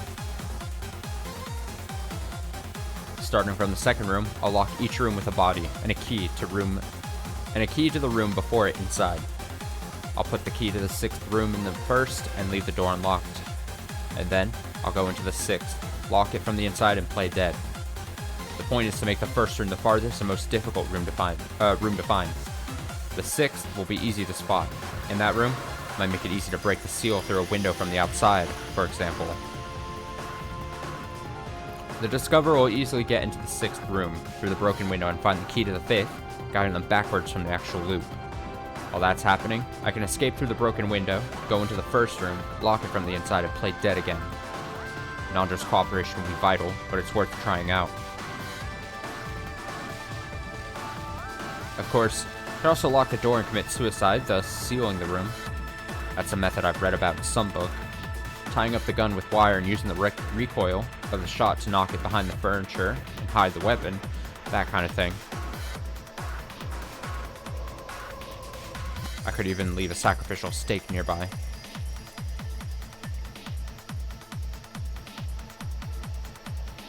That way, even after I die, the witch's illusion will remain.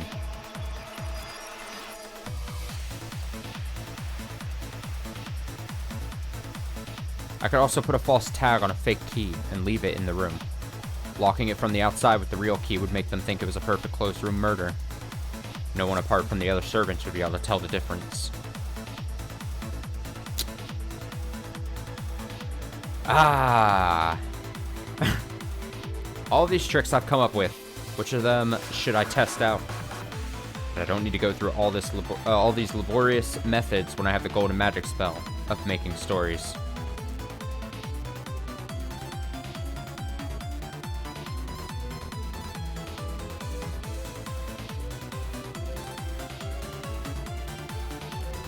Oh yeah, I remember that. Yeah. With my magic.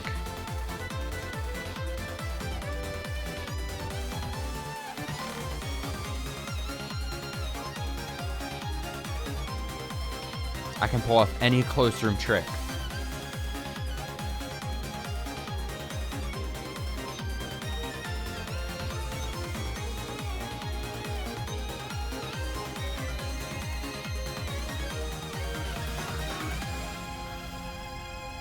Any trick of disappearing corpses.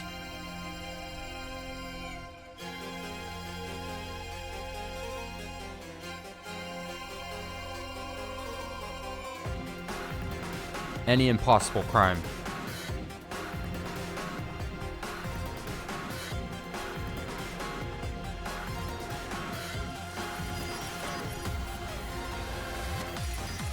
And frame anyone I want.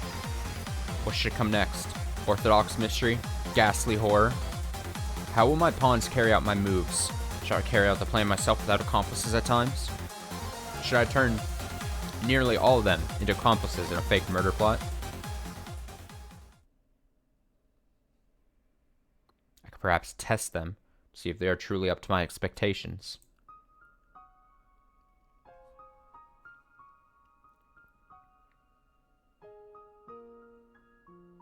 Thank you, my loved ones.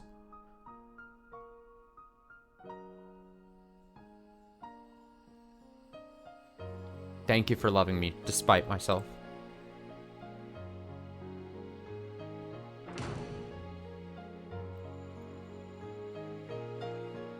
You will be with me forever, when we are nothing but souls.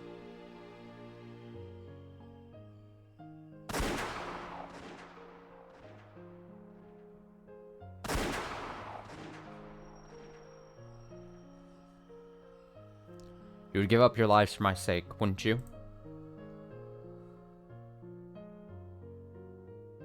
Hot, wet tears dripped onto the page. My hand quivered to a stop. Should I be doing this? This horrible, awful thing? Should I really?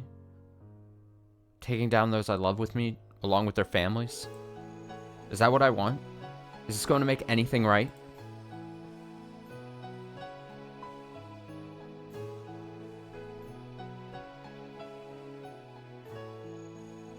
I turned away from the page, and all I was greeted with was a mirror. And all that was reflected was my pathetic, sobbing face. Of course not. This can never be right.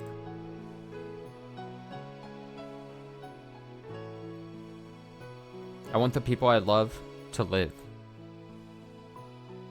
And the truth is, if possible, I want to live and be happy. What's this? Even at this late hour, you still believe there's a chance you can't be happy, or you can be happy? Furniture! Of course, I decided this was the only way. Therefore, cannot stop myself. Only someone else can.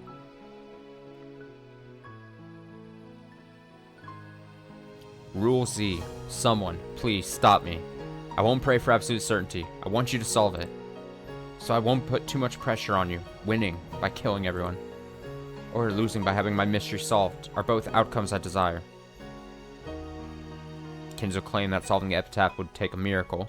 That was a bet that harbored the magic of miracles.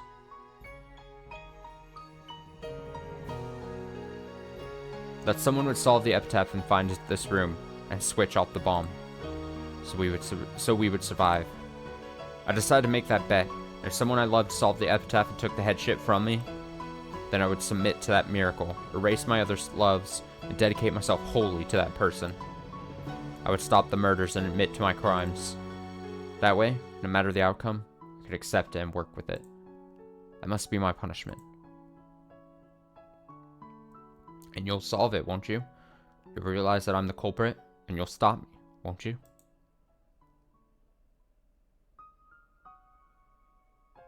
October 3rd, 1986. I dumped all the bottles into the ocean. If such a wish can't come true, then let us all be happy in the Golden Land. All the bottle messages are designed so that if you follow the rules, you can always determine the culprit. So each and every bottle is a confession of my sins. My penance for my sins. I cannot go unwritten. As a meager apology to those left behind, I've sent you a tiny little golden land of my own. Though I know this is not enough to earn your forgiveness.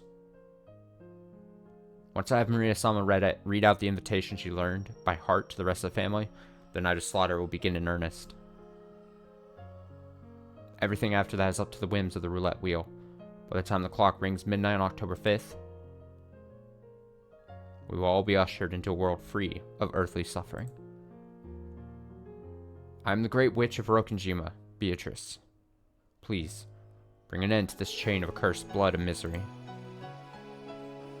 And if it is permitted, may I be blessed with the miracle of laughing and smiling at the one I love. When the seagulls cry.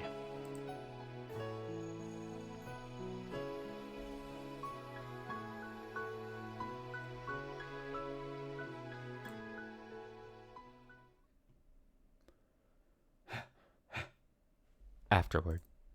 Thank you for reading Confession of the Golden Witch. If you truly enjoyed this tale, then I implore you to read The Twilight of the Golden Witch manga by Natsumi Kai. This is all. Speaking, I am the one who PS3ified this fanfiction a lot and script a whole lot. I mostly added some details and more of this work. James is. Thank you, James. I also want to thank Renal, James, and Orion for the help with Rempi, and really anything, to be honest. Really, I wouldn't have been able to do it without your advice. Also, I'd like to thank Tyrion as well for the logo and various other assets I was missing. As good as my sprite edits might be, there's a myriad of beautiful pictures. Once you return to the title screen, you may start the game and experience 3 new stories: Abuse of Power, Cage of Obligations, and When the Seagulls Cry. Second story follows the manga version of Confession. What is all this? Oh, what's happening? Once you return to the title screen, you may start the game and experience 3 new stories: Abuse of Power, Cage of Obligations, and When the Seagulls Cry. The second story follows the manga version of Confession, taking place after a certain major scene involving a certain someone in the Golden Land in episode 8, bridging the gap between the information revealed in Confession and the events of the rest of the episode. I'm reading the words in this paragraph, and my mind... Don't read it if you're not sure what I mean. The latter is the last chapter of the manga made into a visual novel, so make sure you have read Umineko no Naku Koro ni Jiru fully before checking it. Well, it's a conclusion of sorts. It's not nearly as good as what the manga or the visual novel might propose, but it's still worth checking out. As for the former one, you can read that one whenever. Okay.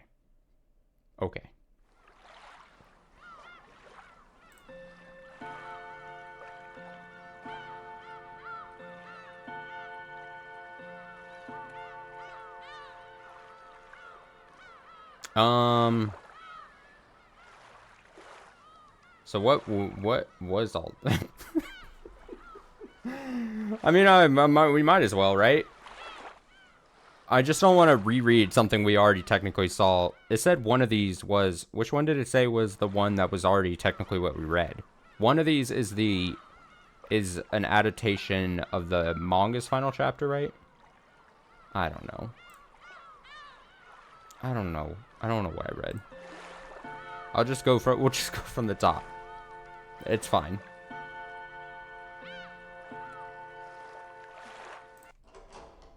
We got... Oh, I should have read the thing.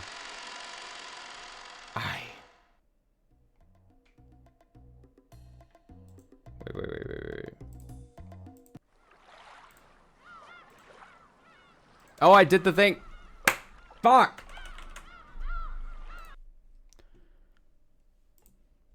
One moment. Don't even worry about it.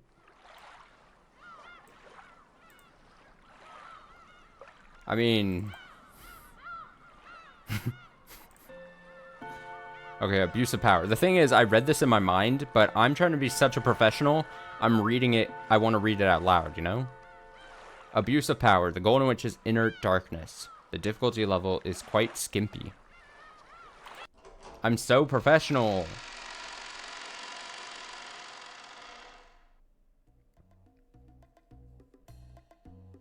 Genji-san, you're my faithful furniture, are you not?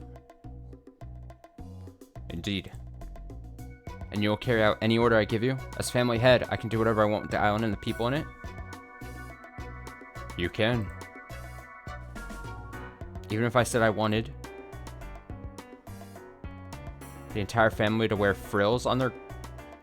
Wait. What is this?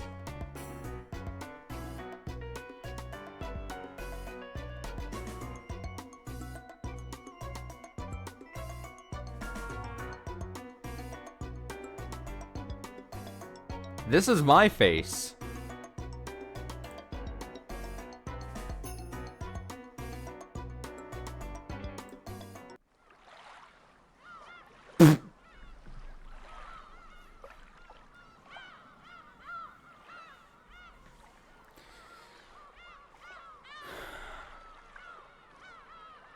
I was literally just about to say that. The skimpy thing.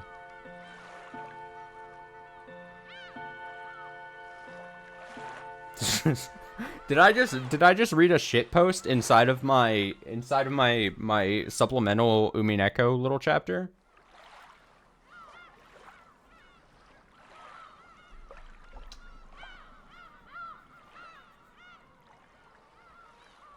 I'm afraid to click these other ones.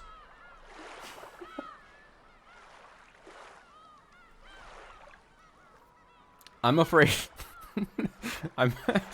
I don't know. Alright, Cage of Obligations. Following an unwanted truth, the young girl despairs. An alternate view of a familiar scene. No more questions are being asked, but this is quite difficult for us.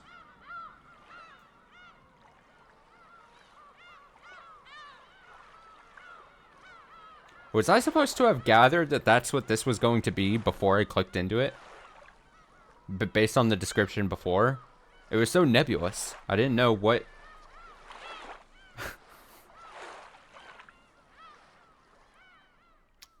Yeah, but I just didn't know. I didn't know. Well, that's, you know what? Anything is, bound to happen on the great supplemental streams of this channel, you know?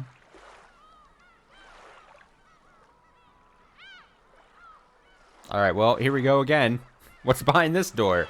I'm going in the Cage of Obligations.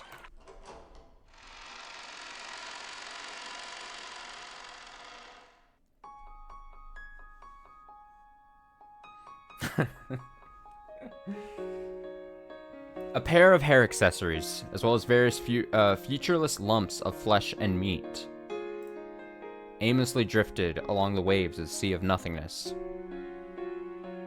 Various featureless lumps of flesh and meat. Jesus.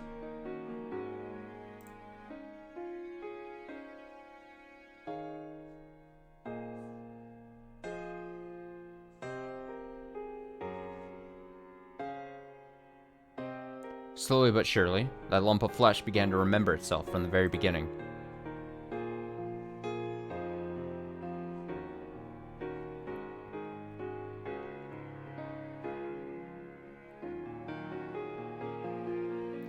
It seems suited to father's personality, but giving such a talisman to a baby girl like that is just... Apparently it's meant to ward off evil spirits. Yes, Angie, I know it's scary. I'm so sorry. Natsui-san. The crying must be giving you a headache.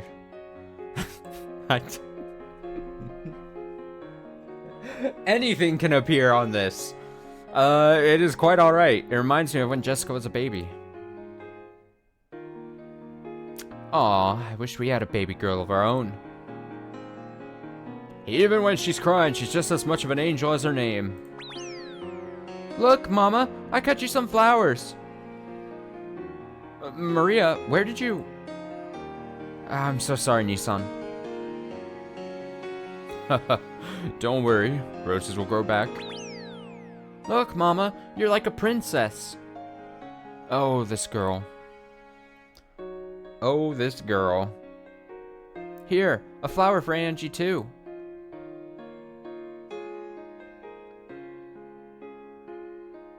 You look so fashionable, Angie. That's my little sister. Well, I am the lady that issued me a house. Oh, Oni-chan, will you live at home with us now? Angie wants you to be here. Angie wants everyone to be together.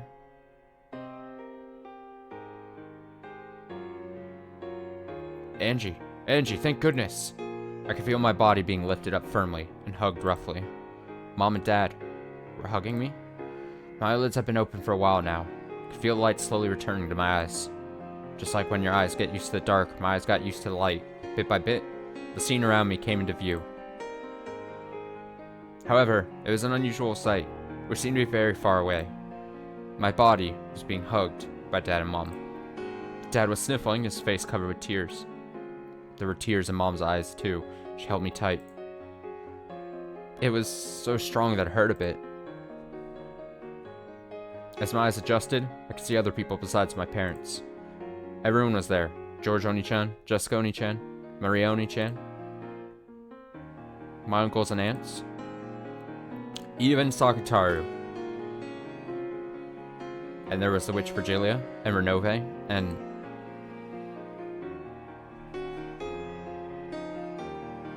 Where? You were quite fortunate. By chance, we found you drifting in the waves of the Sea of Nothingness. So this is just, we've seen this scene before, right? This is like, what did it describe this as? Then like a different, like a slightly different, because again, this is probably most likely the manga adaptation of this section. So, I mean, I can still read it. I just don't, again, I don't want to just read something if it is literally just a retreading of what we've already. If I'm going to be rereading something, I kind of want like something new to be brought to the table. But I'll go a little longer here. It took quite some time to make you remember your true form. Beatrice? So this is...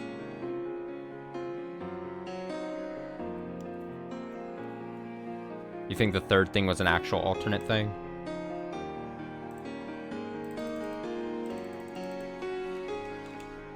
I was trying to see if I can fast forward either. Whoa, stop. What?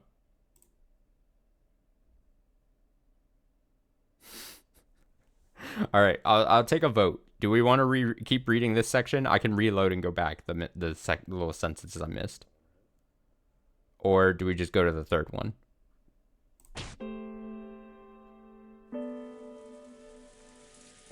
Again, I think this is just another alternate like take on what we've already seen and have read in the visual novel.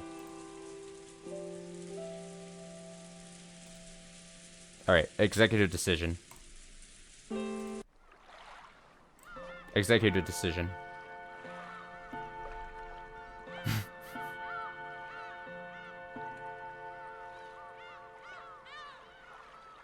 Alright, let's see what this is.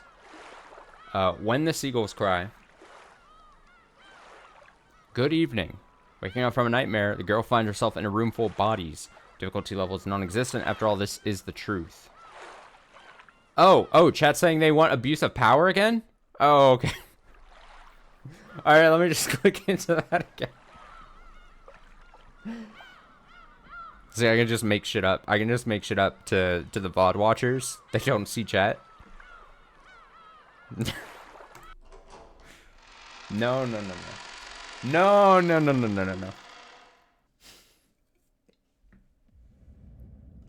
October 5th, 1986.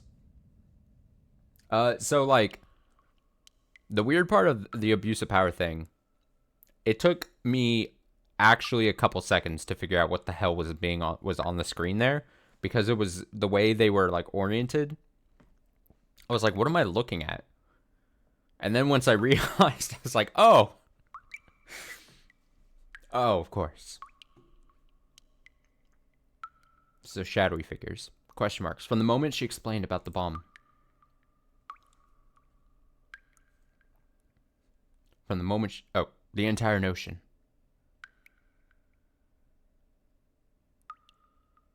Of playing nicely vanished from this island, and you failed to notice. At this point, we either seize our billion yen, or we die trying. That's it. What about Battler? If you can't convince Battler-kun, then I'm sorry, but I'm not taking any chances.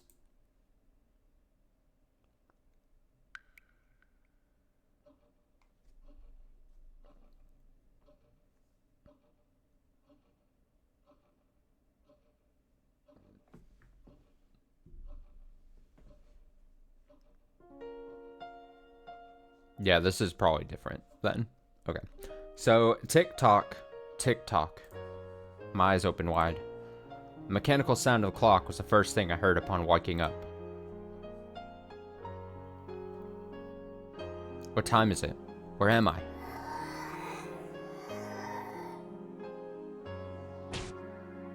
I am alive? Why? I was definitely shot. My shoulder. No, the collarbone. Is it broken? Did Kyrie end up with the gun loaded with blanks that I mixed in? The damage is on the collarbone, and quite a big one that I'm biting open my lip. I'm alive. In this chamber full of corpses. If you can't convince Battler-kun, then I'm sorry, but I'm not taking any chances. It's likely all over already anyway. I lost when the epitaph was solved. Now they will murder anyone who stands between them and the gold.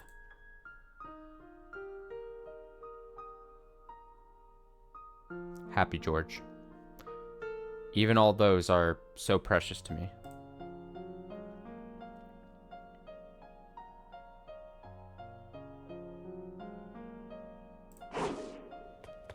I took the head's ring off my finger and threw it against the floor before rushing out of the room.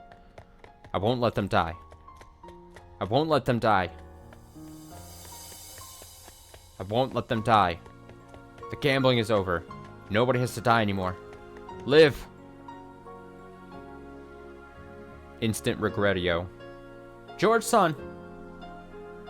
Oh! I covered my face with the palm of my hand, letting out the tears that welled up in my eyes. The ring that he gave me touched my face, reminding me of the love I felt for him.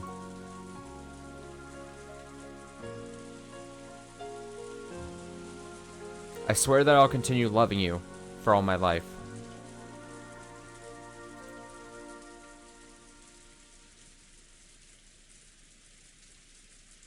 I have to go. I clasped his hand in mine for the very last time before running away. Hurry. It won't show any mercy. Battler-san and the others might already be in danger.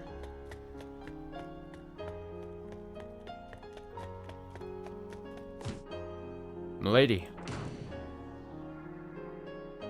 Where? Where are you, Battler-san?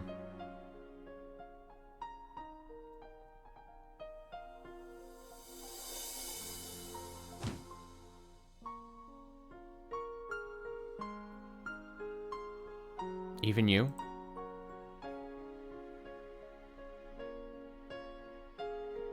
Even you, Maria?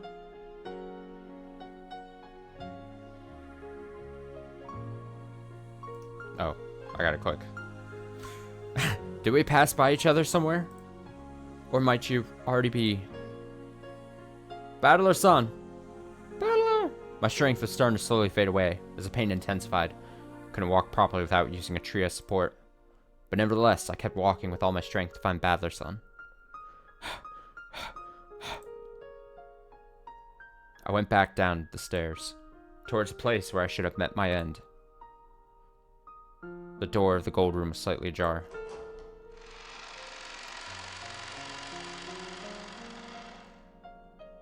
And as I opened it, Battler was standing there, looking down on the corpse-riddled floor. Battler-san? Footsteps. Someone's coming down the stairs? No, he mustn't. What? I took his hand and ran out of the room, dragging him towards the submarine base.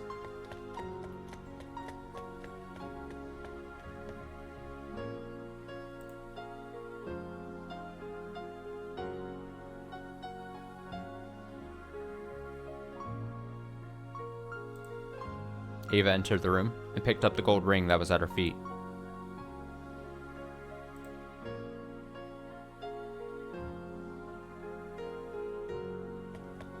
Wait, let me go. I said let go. What? What is going on? What? Are you even...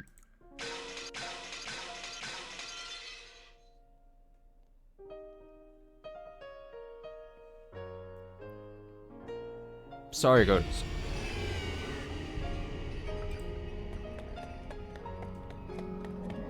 Dad? Everyone? Goto-san, he has been...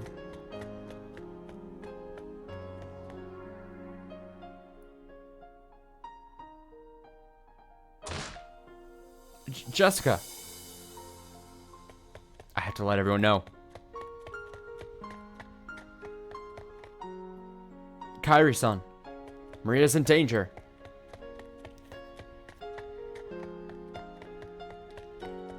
Shit. What's going on? Yeah, this is good. Oh, what's going on? What's going on? Is there anyone left alive? Anyone?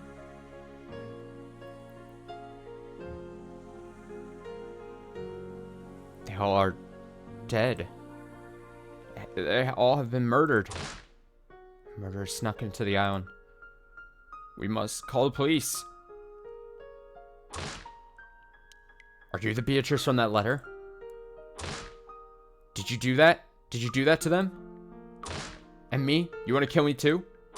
No, Battler-san. I want to rescue you. You know my name? Rescue? Wait. That voice. Shannon-chan? The witch covered her mouth in a swift movement. Why would you dress up as a witch? No. Your shoulder. You've been attacked by the culprit too? Did you see who it was, Shannon-chan? Who? What kind of monster killed everyone? I'm gonna kill that bastard. You can't. Enough blood was shed in this family.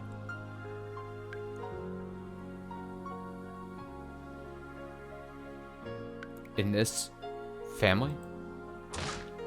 You mean it was all that damn geezer's doing?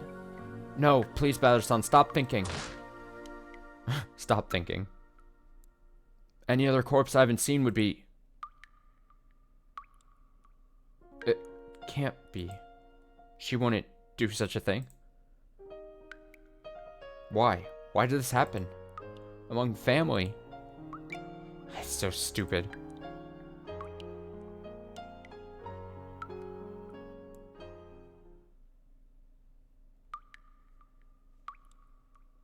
Battler turned toward the way he came from and took a step. We must call police now. We mustn't go back. We will be killed. We can't call the police. No boat could come in the storm anyway. We can't leave the island either. All we can do now is to hide ourselves right here. Beatrice was crouching in pain on the floor and looked up at me with tears in her eyes. Please, don't go away. Don't leave me alone. Battler-san.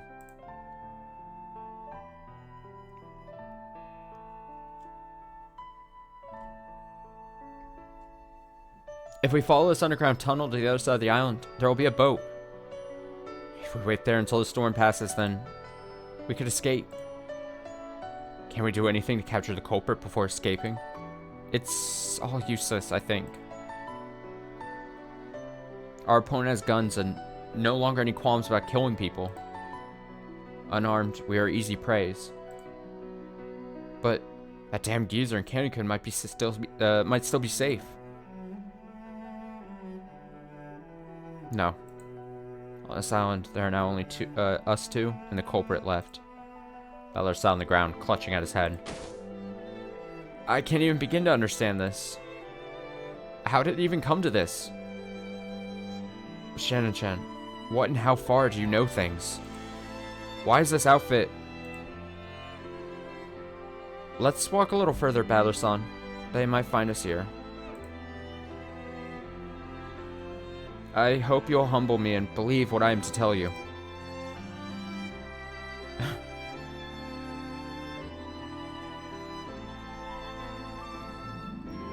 Battler-sama. The girl disguised as a witch grabbed the hems of her dress and gave a small, dignified bow. I'm the human who is Shannon, yet also canon. Yasuda Sayo. As well as the third golden witch, Beatrice. I have eagerly waited for your return. Shannon, Jen?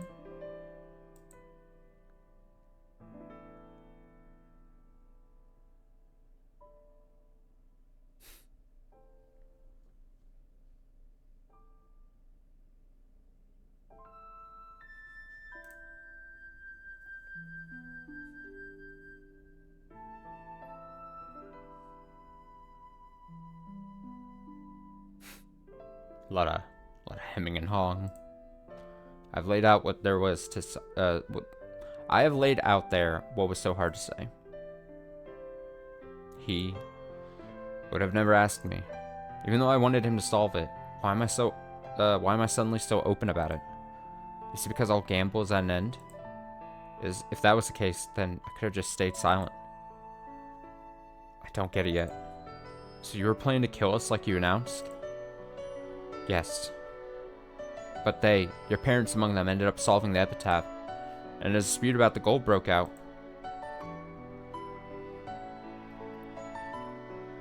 I foresaw a quarrel like this, yet I did not stop it. No. Even if I didn't end up like this, I would have killed them anyway. If you hadn't come back, things wouldn't have turned out the way they did. No, this is wrong. That's just an excuse. I'm the one who should be hated. So many things went like just like in my plans. That is why this tragedy is my sin. I was even planning on killing you. It would be fitting for you to kill me here right now. The both of us fell silent for a time, but then Battler broke the silence. Planning on killing me, right? I don't quite get it. But it sounds like you were in a lot of pain, right? Wonder if I had solved the epitaph.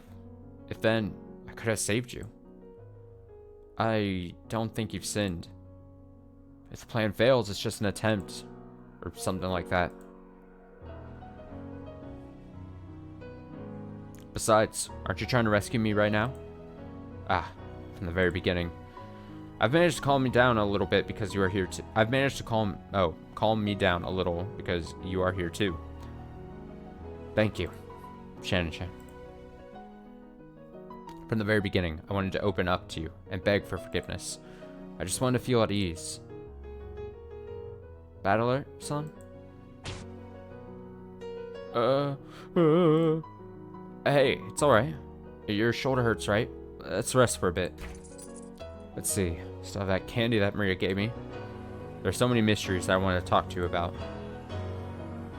So many things I wanted to talk with you about. Sharing a candy together. Huddling our bodies together. All of it filled me with bliss.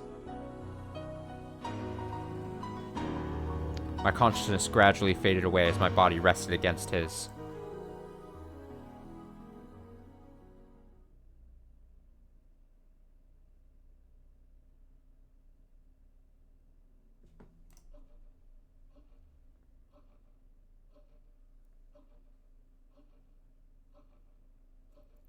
Tick, tock, tick, tock.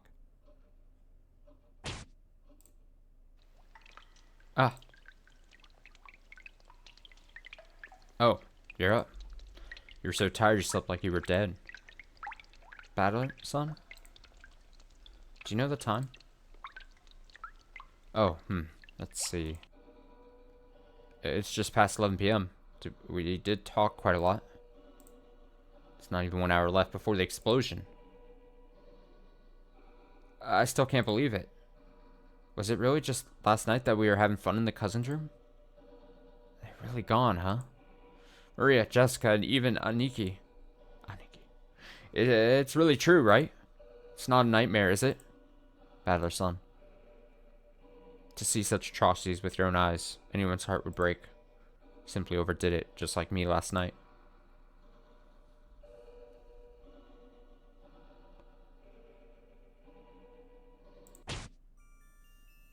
What's this loss of spirit, Battler? Shannon? I am not Shannon, for I am the Golden Witch Beatrice.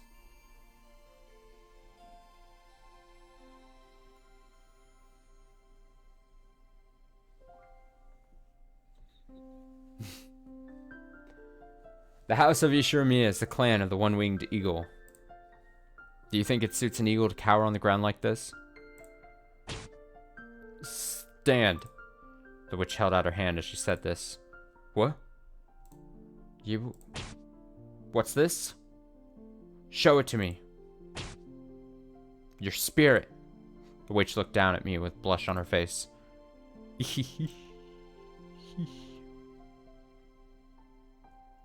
I grabbed her hand and stood. Thank you. To be cheered up by a witch. I must be really lucky. We have to hurry. Come, Battler. I will lead you through to the underground of my island. I grasped his hand once again and started running again. What? Okay. We have to hurry. It will explode any moment now. Run, run, run, run, run, run, run. You're running too fast. What about your shoulder? This island will blow up at midnight. The explosion will cover a 1 kilometer radius. There has been a bomb like that set up on the island? I love this running noise. According to my calculations, we'll be able to escape the explosion at the far edge of the island. What? Then what about everyone's bodies?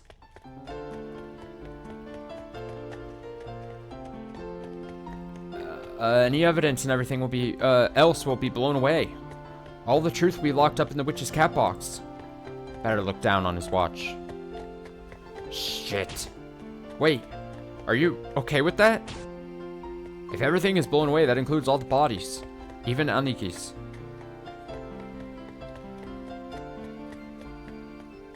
She doesn't care. She needs to run. Why didn't you tell me this any sooner? We might have been able to deactivate the bomb. Dead husk without a soul is only a cage of flesh. Nothing but an object. What?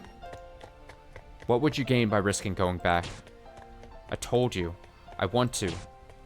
Rescue you. Battler pulled my arm towards him in an attempt to stop me. I then felt my body being lifted up in the air.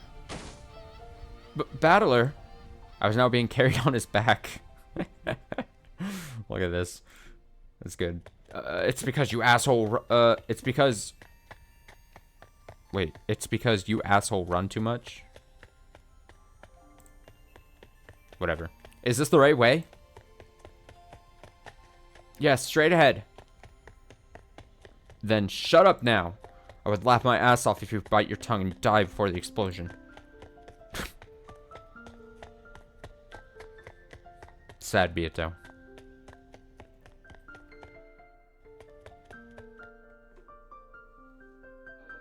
Tick tock. Tick tock. Tick tock. Tick tock. Tick tock. Tick.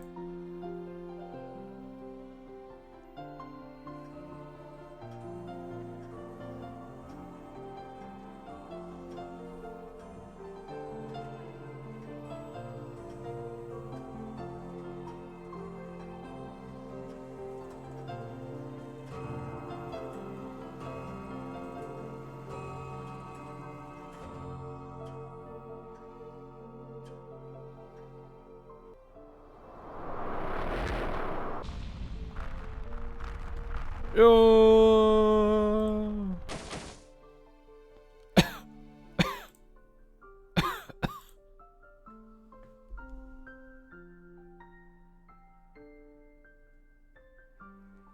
The blast sent us flying for a few meters, and when the cloud of dust finally cleared, we noticed the ceiling of the passageway behind us caved in and blocked off the path.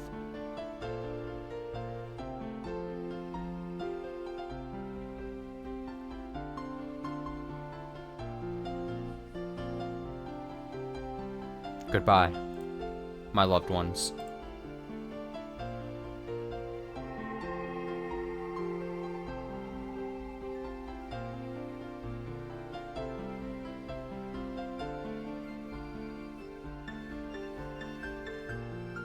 I will never forget you.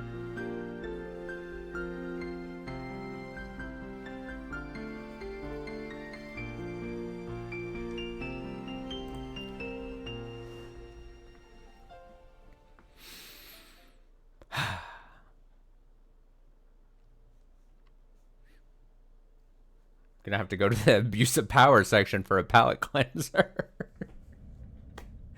October 6th, 1986.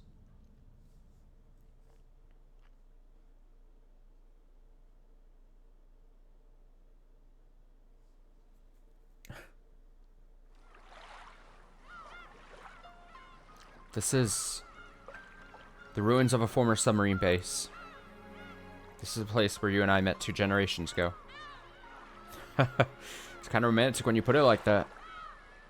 Got closer to the edge of the deck and pulled off the cover from the motorboat. Here, take this. It's heavy. Wow. It's a gold... Oh, wait. So then this is right where we saw this scene, too. It's a gold ingot. I hid one away in case something like this would happen. Battler took the rope. Battler took the rope tied to the ingot in his hand. Have you ever steered a motorboat? Should we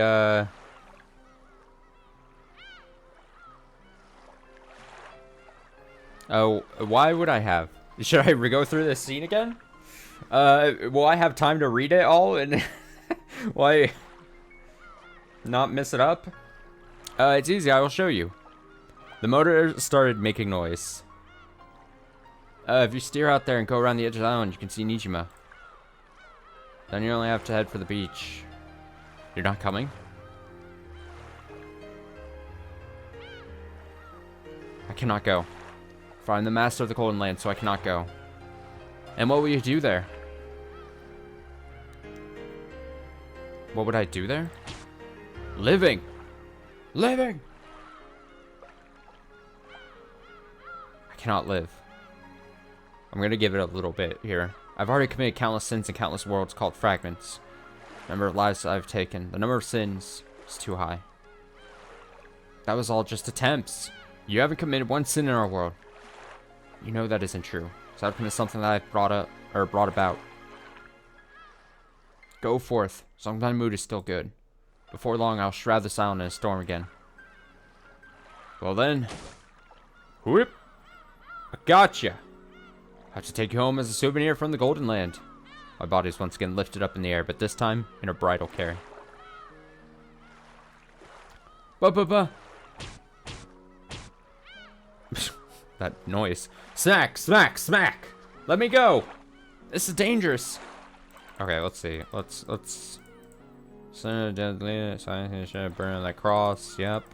Uh-huh. Yeah, uh-huh.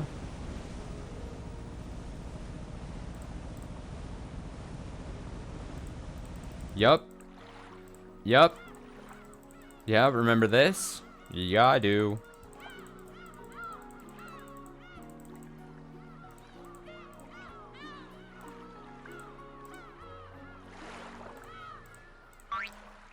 Doink. Oh yeah, when they were trying to like make out on the boat and everything. I recall.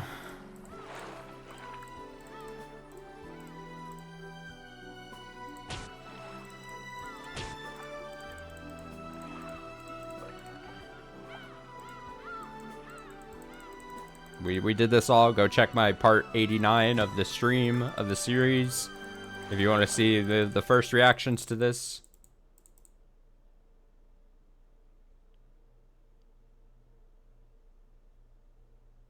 Oh. Look, they got the little play button. Oh my god, they literally just imported the video. Look at that. Look at that. Look at that. Look at that. We got the technology. Video recording.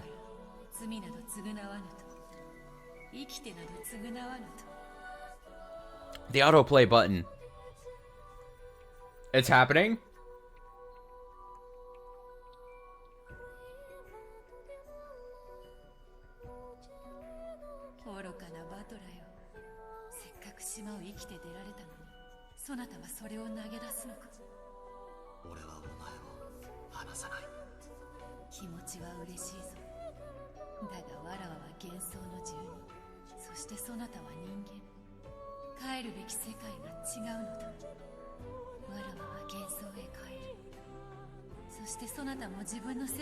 I guess we're just gonna experience it again.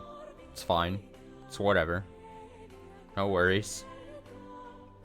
Look at this. You get this moment without me like trying to read over it frantically. Instead, it's just me reading, just talking over it.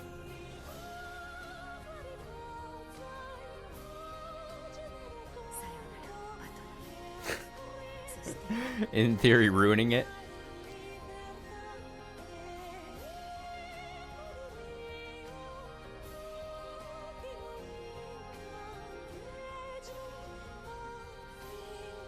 There's the cakes that were pointed out in the last stream. Oh, they're coming back.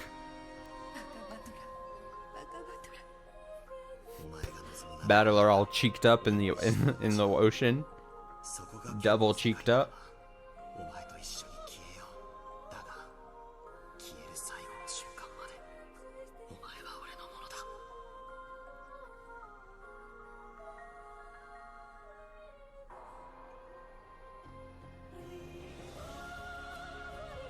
At least we have this dope music again too.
This is...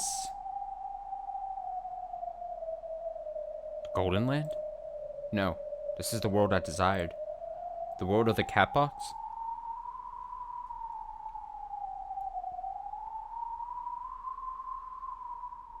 I ended up dragging you here with me. You, who wanted to live so much. You're so kind that you would jump in right after. Somebody jumped right before your eyes. I should have anticipated this. Should have known in advance, and yet... What am I? Why am I here? And who are you? You don't remember anything? Anything at all? Is this our conclusion?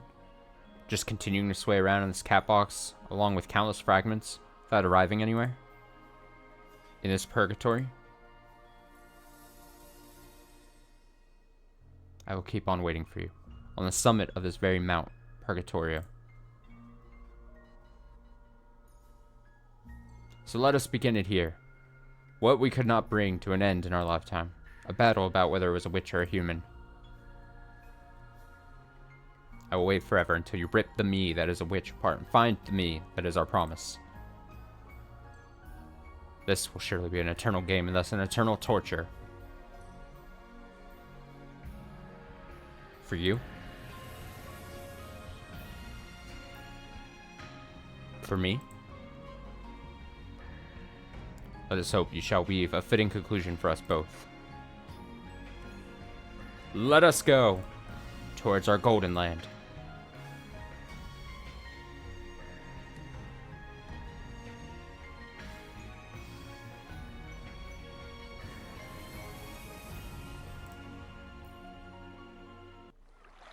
Ah. And I guess that's it. I'm getting messages. I'm being told they want me to go back to abuse of power. All right. I mean, that's what you... No, I'm joking.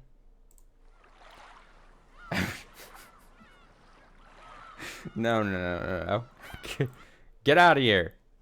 Get out of here. Get out of here.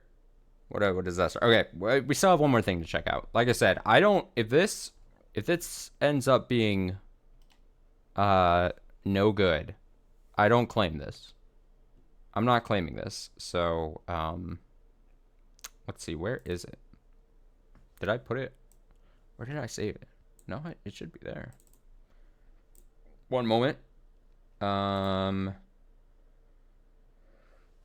Abuse of power tier cringe. I'm gonna say it should be better than that, right?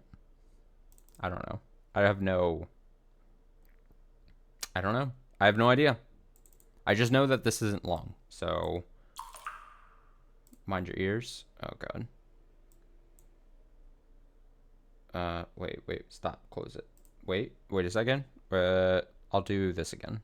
Let's do this is fine. We'll try this again. Box. Can I not full screen this? Uh-oh. Uh-oh. Uh-oh.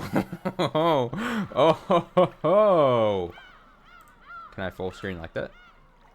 Oh, no. That's no good. Oh, no. That's no good.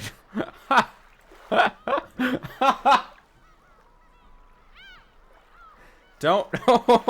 Not that.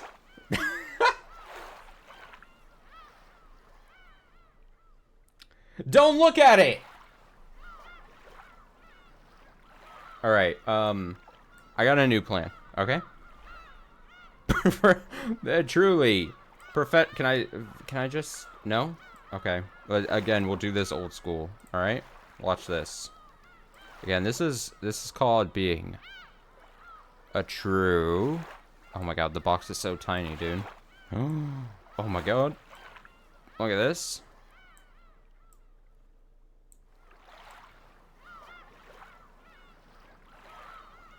I'll just look at a tiny little box. That's fine.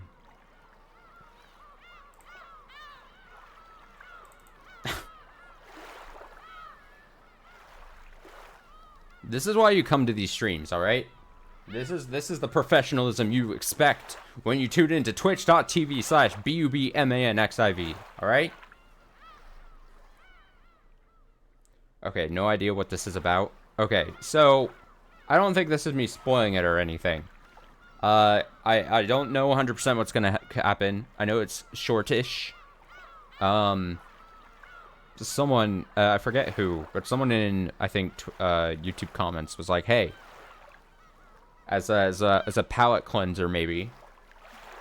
I don't actually think they use that term. But they were like, hey, there's this fan-made thing that's like, that is, if you're familiar with the meme, or I guess the Simpsons episode regarding this. Now, here's the thing. I gotta reveal, I am not a big Simpsons person. I am pretty much not any kind of, like, animated cartoon of those variety person. I've never been, I will say this, I'm never a Simpsons person. I've never been a South Park person. I've never been, like, American Dad, or, what's the other one? The one with the dog and the baby. I can't even remember the fucking title. Whatever it's called. I've never been a fan of those shows. I think the one that I maybe liked the most was, like, back in the day, like, Futurama. But I digress. The steamed hams meme thing, apparently that is what this is an adaptation of that in the style of Umineko. You can hear the seagulls crying. And yes, I assume that is a Simpsons power plant.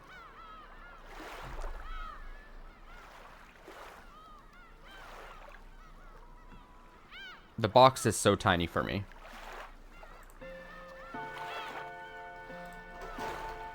I feel like I'm reading off of a... It is so tiny. The story is fictional. Any resemblance to real people, events, etc. is purely coincidental. This work has been made for distribution within Japan. Please be aware that usage outside Japan is probably fine, but check the laws. What? Huh?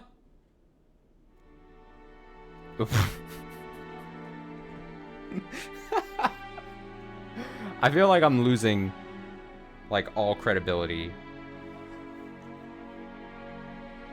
Okay, so I have to, it's text all over the image here. I stood outside a home in the heat of summer. The previously frosty wine bottle I was carrying now bordering on lukewarm. I was invited here by one of Springfield's many school principals, Seymour Skinner. Unfortunately, Simpsons' ineptitude has seeped into his instructions on where he lives, resulting in me wandering around for some time in a full suit in the blazing sunlight. Straightening myself up, I rang the doorbell. Well, oh, I can't do impressions. Hey, well, Seymour, I made it. Despite your directions. Oh my god! Look what they did to him! Ah, Superintendent Chalmers, welcome. I hope you're prepared for an unforgettable luncheon. I gave a vague acknowledgement of those words and made my way inside. The dining room was modest, with an ice bucket prepared to chill the wine, making it the first thing Seymour had done today that actually met any standards. I set the wine down and seated myself as Seymour went ahead into the kitchen.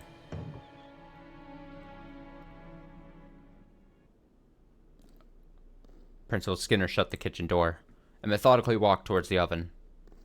Steam was pouring out of the front in dense clouds. Is the food prepared yet? If someone heard Skinner say this, they would have assumed he was talking to himself, and that he would soon open the oven to check the meal within. But he never mentioned open the oven, motioned even to open the oven. In fact, he never moved at all. Instead, the steam became more turbulent, twisting and billowing, growing thicker and thicker until it almost looked solid. No, it really did become solid. Oh my...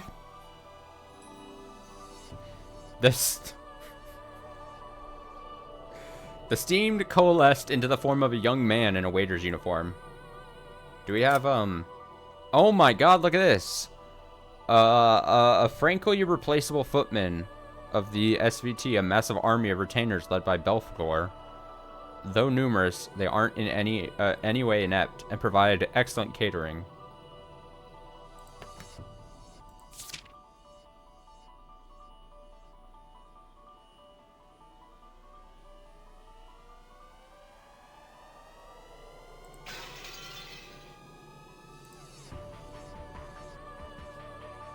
Oh wait, there's a first page. Oh. Oh, of course. Superintendent of Springfield School District. Though he deals with many school principals in his work, he takes a particularly harsh stance towards Principal Skinner. Why the hostility, Chalmers? Can't you see he's trying his best? Principal of Springfield Elementary School and a veteran of the Vietnam War. His repeated errors have garnered him intense contempt from Superintendent Chalmers, but he intends to lessen those feelings today by inviting his superior to a luncheon. Ho ho ho, it will surely be unforgettable.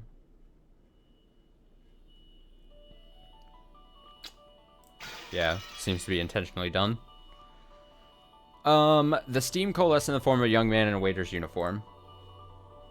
Despite the nature of what just happened, Skinner didn't seem surprised in the least.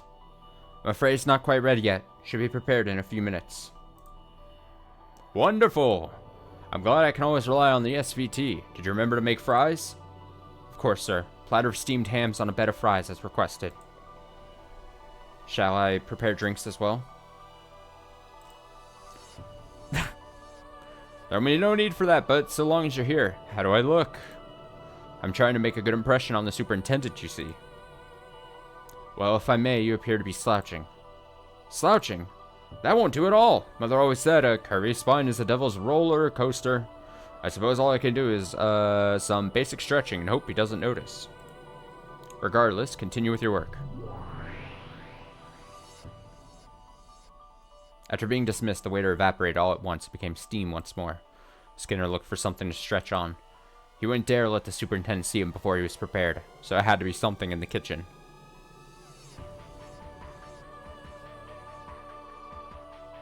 It didn't take long for his eyes to fall onto the windowsill. I definitely heard something just now. Was Skinner talking to someone? It'd be rude to just barge into the kitchen, but if I asked him where the bathroom is, that would probably justify it. I found Skinner with his leg hanging halfway through the window. I'm familiar with the steamed hams scene and meme. I feel like it had its moment, right? It was a big thing a while back. I thought it was very inescapable as far as memes go. I don't think it's as popular as a thing now, but it had its moment. I know, and I'm familiar with it, I guess I should say.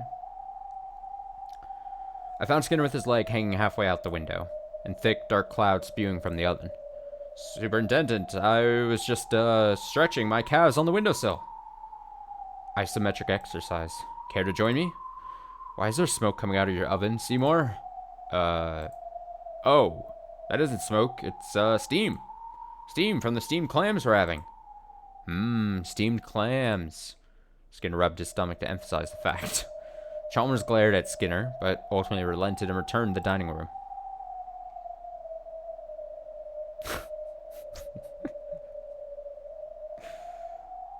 Can I move this slightly better in the box? Here we go. Manual. Manual movement.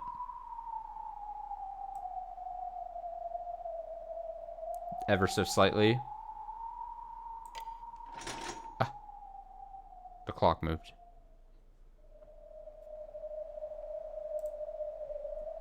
Again, professional streams.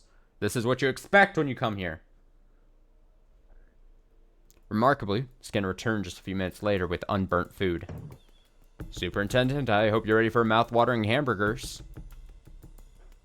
I thought we were having steamed clams. Oh, no, I said steamed hams. That's what I call hamburgers. You call hamburgers steamed hams? Yes, it's a regional dialect. What region?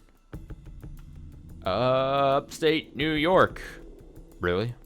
Well, I'm from Utica, and I've never heard anyone use the phrase steamed hams. Oh, not in Utica, no, it's an Albany expression. I see. Hold on a second. Suddenly the world expanded, and the luncheon was being observed by a man who appeared to be the superintendent, who was sitting in a room that looked very much like the same dining hall he was observing.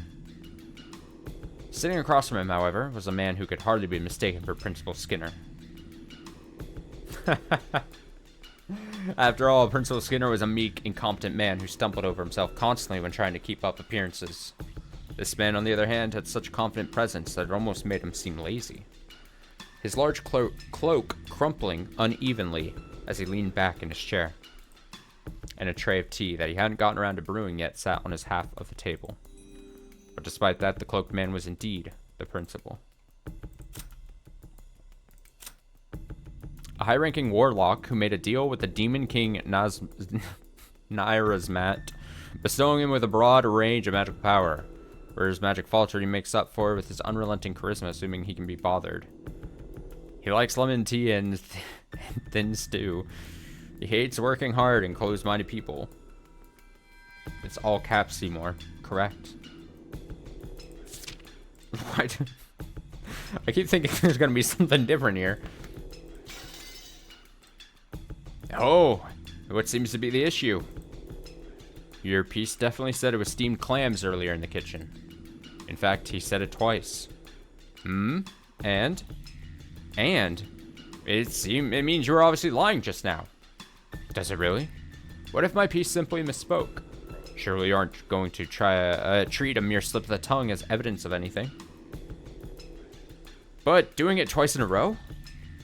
Has such a thing never happened to you? I find that hard to believe. Frankly, I'm not interested in the elocution of my piece. Yeah, I feel it's coming as well. I'm much more interested in what you thought of my summon. Wasn't he everything a magical-looking companion should be? I don't care about that. It's all some sort of trick. You probably just have someone else in the house helping you cook. How rude. But I get the feeling you will dwell on this issue, so allow me to make it plain with the red truth. The only people in this house at any point today are Superintendent Chalmers, Principal Skinner, and Agnes Skinner. Superintendent Chalmers refers to both you and the man who brought wine to this luncheon. Principal Skinner refers to both myself and the man who invited you to this luncheon. Agnes Skinner refers to the woman currently on the second floor of the house. She does not interact with this luncheon in any way. I felt it would be simpler if we just referred to ourselves instead of saying my piece and your piece over and over. My familiar is not a person, of course. He is a being born of my own magic. That was all the detail, but it doesn't explain all the smoke I saw coming out of your oven. You saw smoke? When, exactly? Well, I didn't really get a clear look at it, but it was definitely smoke. You have a truly interesting conception of what definitely means. Are you sure you didn't mean to say I have my own stubborn, ignorant assumption of what was coming out of the oven? Don't mess with me. You know damn well steam doesn't look like that. And yet you can't say for certain it was smoke, can you? Even though you saw it yourself? It was on the far side of the kitchen. I just couldn't get enough look. Or I couldn't get a good enough look. I still know for sure it wasn't steam.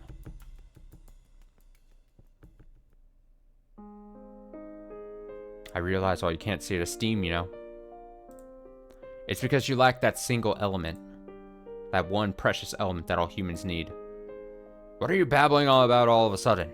Single element? What in the world does that mean? For a moment, Seymour's eyes lost their arrogant spark. They became gentle and soft as he smiled plainly at Chalmers. Love. Without love, it cannot be steamed.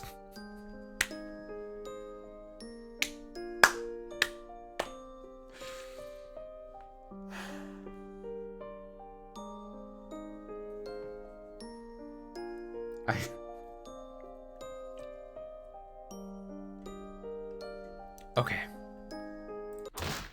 Oh, give me a break. Let's just get back to the game. You mean luncheon? The room was almost silent, except for the occasional sound of hams being eaten. Chomp, crunch, munch. You know these hamburgers are quite similar to the ones they have at Krusty Burger. Oh, no, patented Skinner burgers. Oh, family recipe. For steamed hams? Yes. And you call them, yes, and you call them steamed hams despite the fact they're obviously grilled? I removed the bun from my burger and showed, Skinner was clearly grill marks on the patty. You know, the one thing excuse me for a second. Of course. Skinner left his seat and entered the kitchen, before coming back almost immediately and making a large, exaggerated yawning motion, like a puppet whose strings hadn't yet been cut. Ah, well, that was wonderful. Good time was had by all. I'm pooped. Glanced at my watch. It was getting fairly late. Yes, I should be. Good Lord, what is happening in there? I jumped out of my chair, unable to comprehend what I was seeing. As the door was still swinging open from Seymour's hasty return, I could see a bright, fiery glow behind him coming from within the kitchen. Just what is this? Aurora Borealis? Aurora Borealis! At this time of year, at this time of day, in this part of the country, localized entirely within your kitchen? Yes! I set down my lemon tea and paused, thinking hard to myself. After everything that unfolded up to this point, I had only one question on my mind. Is this tea supposed to be this strong? I always brew it this way. Do you take issue with it? Wait. Never mind that. Aren't you going to give your ideas on what is happening? How I conjured an aurora into my kitchen? Oh, I'm not really concerned about any of that. But once I see the inside of the kitchen for myself, none of your claims will matter. So you're just going to wait until you have all the facts without making any theories. How dull. But if you insist. May I see it? No. As soon as he said that, I was instantly escorted out of the house. And the moment we stepped out the front door, the shrill voice of an elderly woman howled from above. Seymour! The house is on fire! No, Mother, it's just the northern lights. Well, Seymour, you're an odd fellow, but I must say, you steam a good ham. Oh, I thought that was my bad. I turned and began my walk home. At last, this was time I knew where to go. At least this time, I mean. But when I heard that woman's voice, this time screaming for help, I looked back at Seymour one last time. He gave me a big thumbs up, ensuring me that all was well. The aurora Seymour mentioned had now spread to the front of the house and was somewhat visible, glowing fiercely through the windows. I've never heard of anyone being hurt by an aurora, so I decided to leave him to it. There was also an excessive amount of those same dark clouds coming from the house, so I figured he must be having steamed hams for dinner too. It was only natural that someone who steams such good hams would want to eat them for every meal. Satisfied both mentally and nutritionally, I resumed my walk home. And there you have it. Now then, your theories, if you would. What the hell was that? Where do I even begin with such a farce? Why did my piece just accept everything he was told? Why wasn't he let into the kitchen? Are you cheating somehow, Skinner? I think you would accuse me of cheating because you saw your piece act as a polite guest. Quit avoiding the question. Are you cheating or not? I am not cheating. Really? Would it kill you to at least try to reason it out? It's just like I said earlier. Someone else is helping you. You probably screwed up your luncheon just like you screw up everything else. And now you're trying to pass off a raging house fire as the godforsaken northern lights. I already told you in red, no one else is in the house today who can help with the luncheon. Maybe someone outside the house passed hamburgers through the kitchen window. Nobody passed anything to me through any window. Really now, an unknown ham X. Starting to understand why you were so reluctant to explain things when this is the caliber of your reasoning? Or I'm starting to understand why you're so reluctant. There's a very obvious solution to all of this that you haven't even considered. What? That I accept all this magic nonsense you keep alluding to? Even simpler. Just take everything with sincerity. Accept the steam, the aurora, and acknowledge that all of that happened here as your dear employee prepared a wondrous luncheon for you to be the best of his ability. Absolutely not. That's almost as unbelievable as magic. No, might actually be worse. There's no way I'll ever believe in something like that. Then explain yourself. Prove that this house fire you allude to really happened. You said something interesting earlier. That Agnes does not interact with the luncheon in any way. Didn't we just hear her screaming from the second floor window? Well, you see, I consider the luncheon to have ended once we left the house. Well, in that case, everything lines up perfectly. Agnes is the one that cooked those hams. She did it before the luncheon even started, and maybe even made them for some other reason. That way it wouldn't count as interacting with the luncheon. She then reheated the hams, which was also the cause of the fire due to your intense inadequacy. Top it off, she proved that there really was a fire all along. Preparing any of the hams beforehand counts as interacting with the luncheon. I'd prefer it if you didn't make Mother have to be some sort of accomplice, not that you care. And what's this about proof of a fire? And spare me the where's the smoke, there's a fire spiel. You can't even prove that existence of smoke. She yelled at the top of her damn lungs that there was a fire. Don't tell her I said this, but, well, her eyesight isn't what it used to be. Give it up, Seymour! If you want to prove Agnes didn't set a fire, then use the red truth. Didn't see a fire. Then use the red truth. You can't, can you? The red truth? Well, the issue with that is, my mother never saw a fire in the house today. Nor did she hear, feel, smell, or otherwise sense a fire. In fact, no fire existed in my mother's house at all today. What do you even mean by that? Don't pretend you didn't understand me, you fool. You know exactly what this means. Now explain everything if you truly intend to oppose the truth I laid out. Wait, I got it. A smoke machine. You use some sort of machine that makes smoke and something to make some kind of fake flames. No fake fire, fake smoke, or devices to create either existed in or near this house today. That doesn't make any sense. What else could there be? Aurora Borealis, you pathetic man. Just accept the truth that's right in front of you.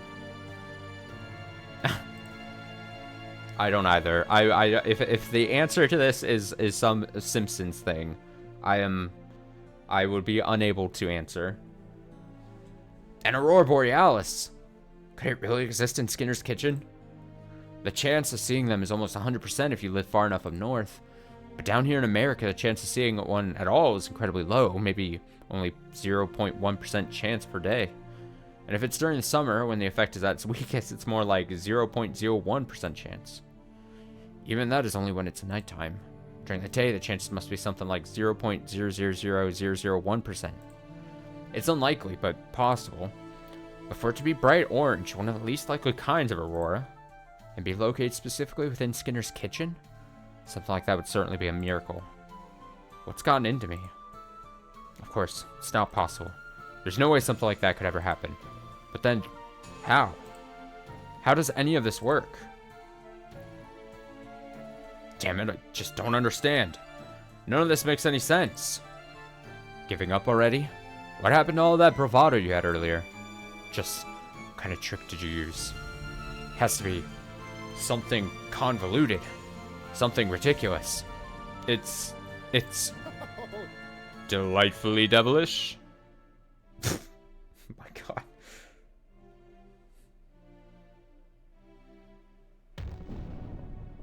Seymour!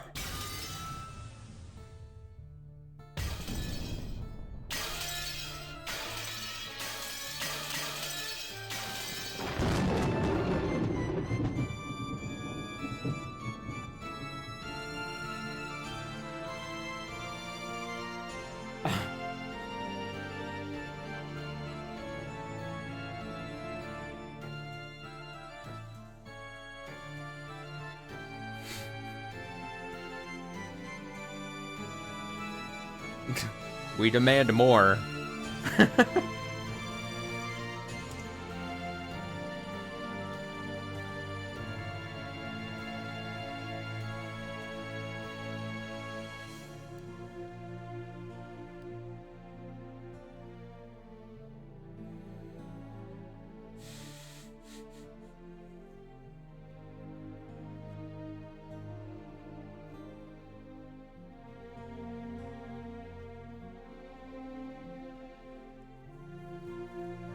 Yeah, I would assume that's the case. Unless it truly is just some kind of like copied over, but...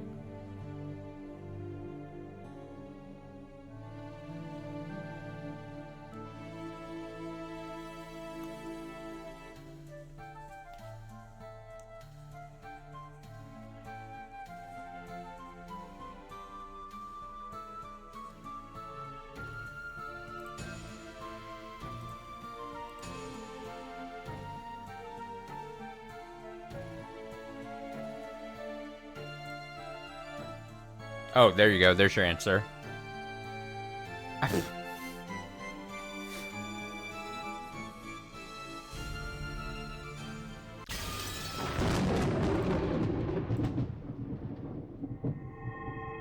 Oh, wait.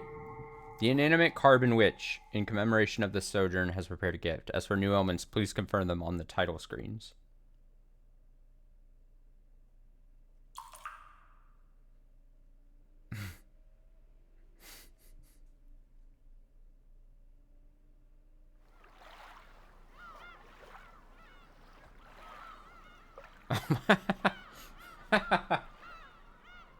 Oh shit, there is a tea party. You've done well to make it this far. Did you enjoy your stay in Springfield? The Carbon Witch has granted you an invitation to the box is so tiny and it's cursive, so I'm like, in her tea party. We hope that you choose to attend. All right. Okay. Here I go.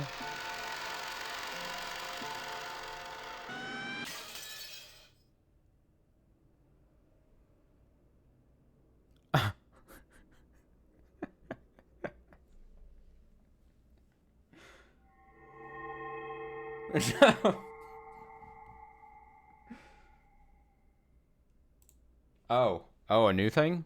Okay. Yeah, sure. Show me what that is.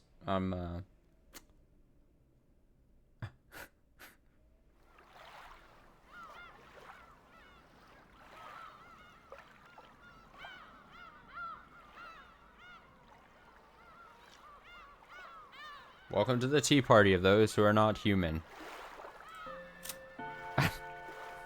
Alright, what's gonna happen here? Place your bets.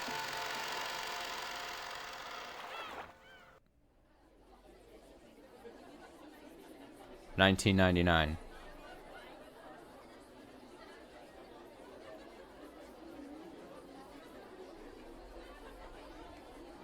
Well, what did you think?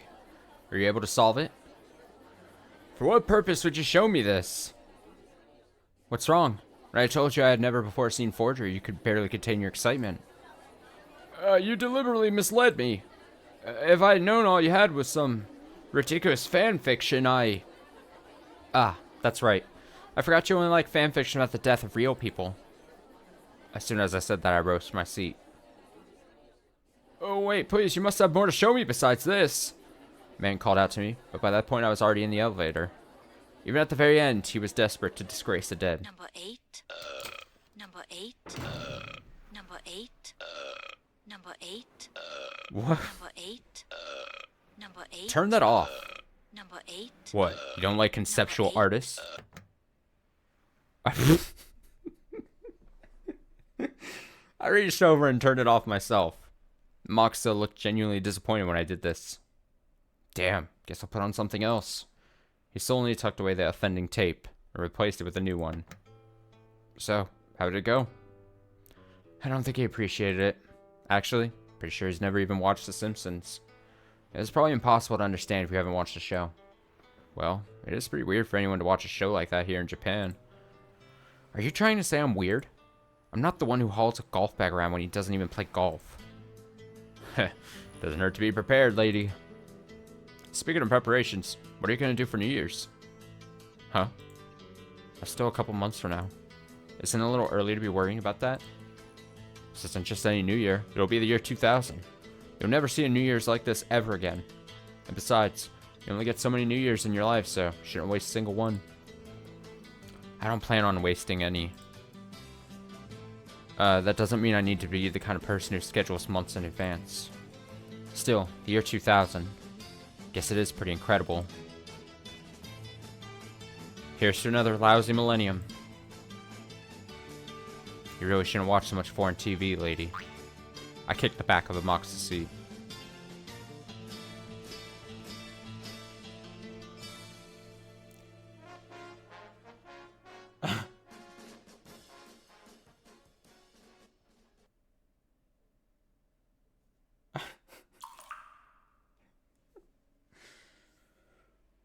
Alright. Alright. Okay. Alright. Okay. Where did I find it? Like I said, someone else obviously directed me. I definitely would not have been able to find this. Also, I just now noticed when they fry. Oh, when they fry. So I found the YouTube video of this, and then I found it just a link in the description of the YouTube video of it. So I don't know what the actual site is called, although I could probably look it up real quickly. Let me see.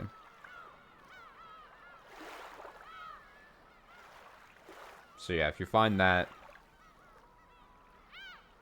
oh yeah, it was a Mediafire link when I got it. Worth it. It was short enough. I think we'll go ahead and call that a night here. So we will do our confession and last note. We'll do that Saturday. And that, I think and assume, will be the last truly supplemental, I think, Umineko streams. I think. I'll have to double check, because sometimes I don't trust myself. But then after that would be able to, next week then, I assume, we'll start in probably more than just Tuesday and Saturday. We'll probably, for a chunk of time, direct our attention and time towards Golden Fantasia. Because it's not truly just reading Umineko, I think I feel more comfortable going, like, doing not just Tuesdays and Saturdays, especially if we want to just actually see all the different things we can in the arcade versions of that. Obviously, there will be a learning curve, as I said before. I'll have to try my best at a fighting game. So that's assumingly going to be very funny to watch, probably. And I think that's all I have to say. I think I'll be on stream tomorrow with something else, but there's a small chance that I might make plans. Just because it's obviously around the holidays and such. Plans are being made with loved ones and friends. So, possibility I miss stream tomorrow. But if I and then Thursday night, I probably won't be streaming because I'm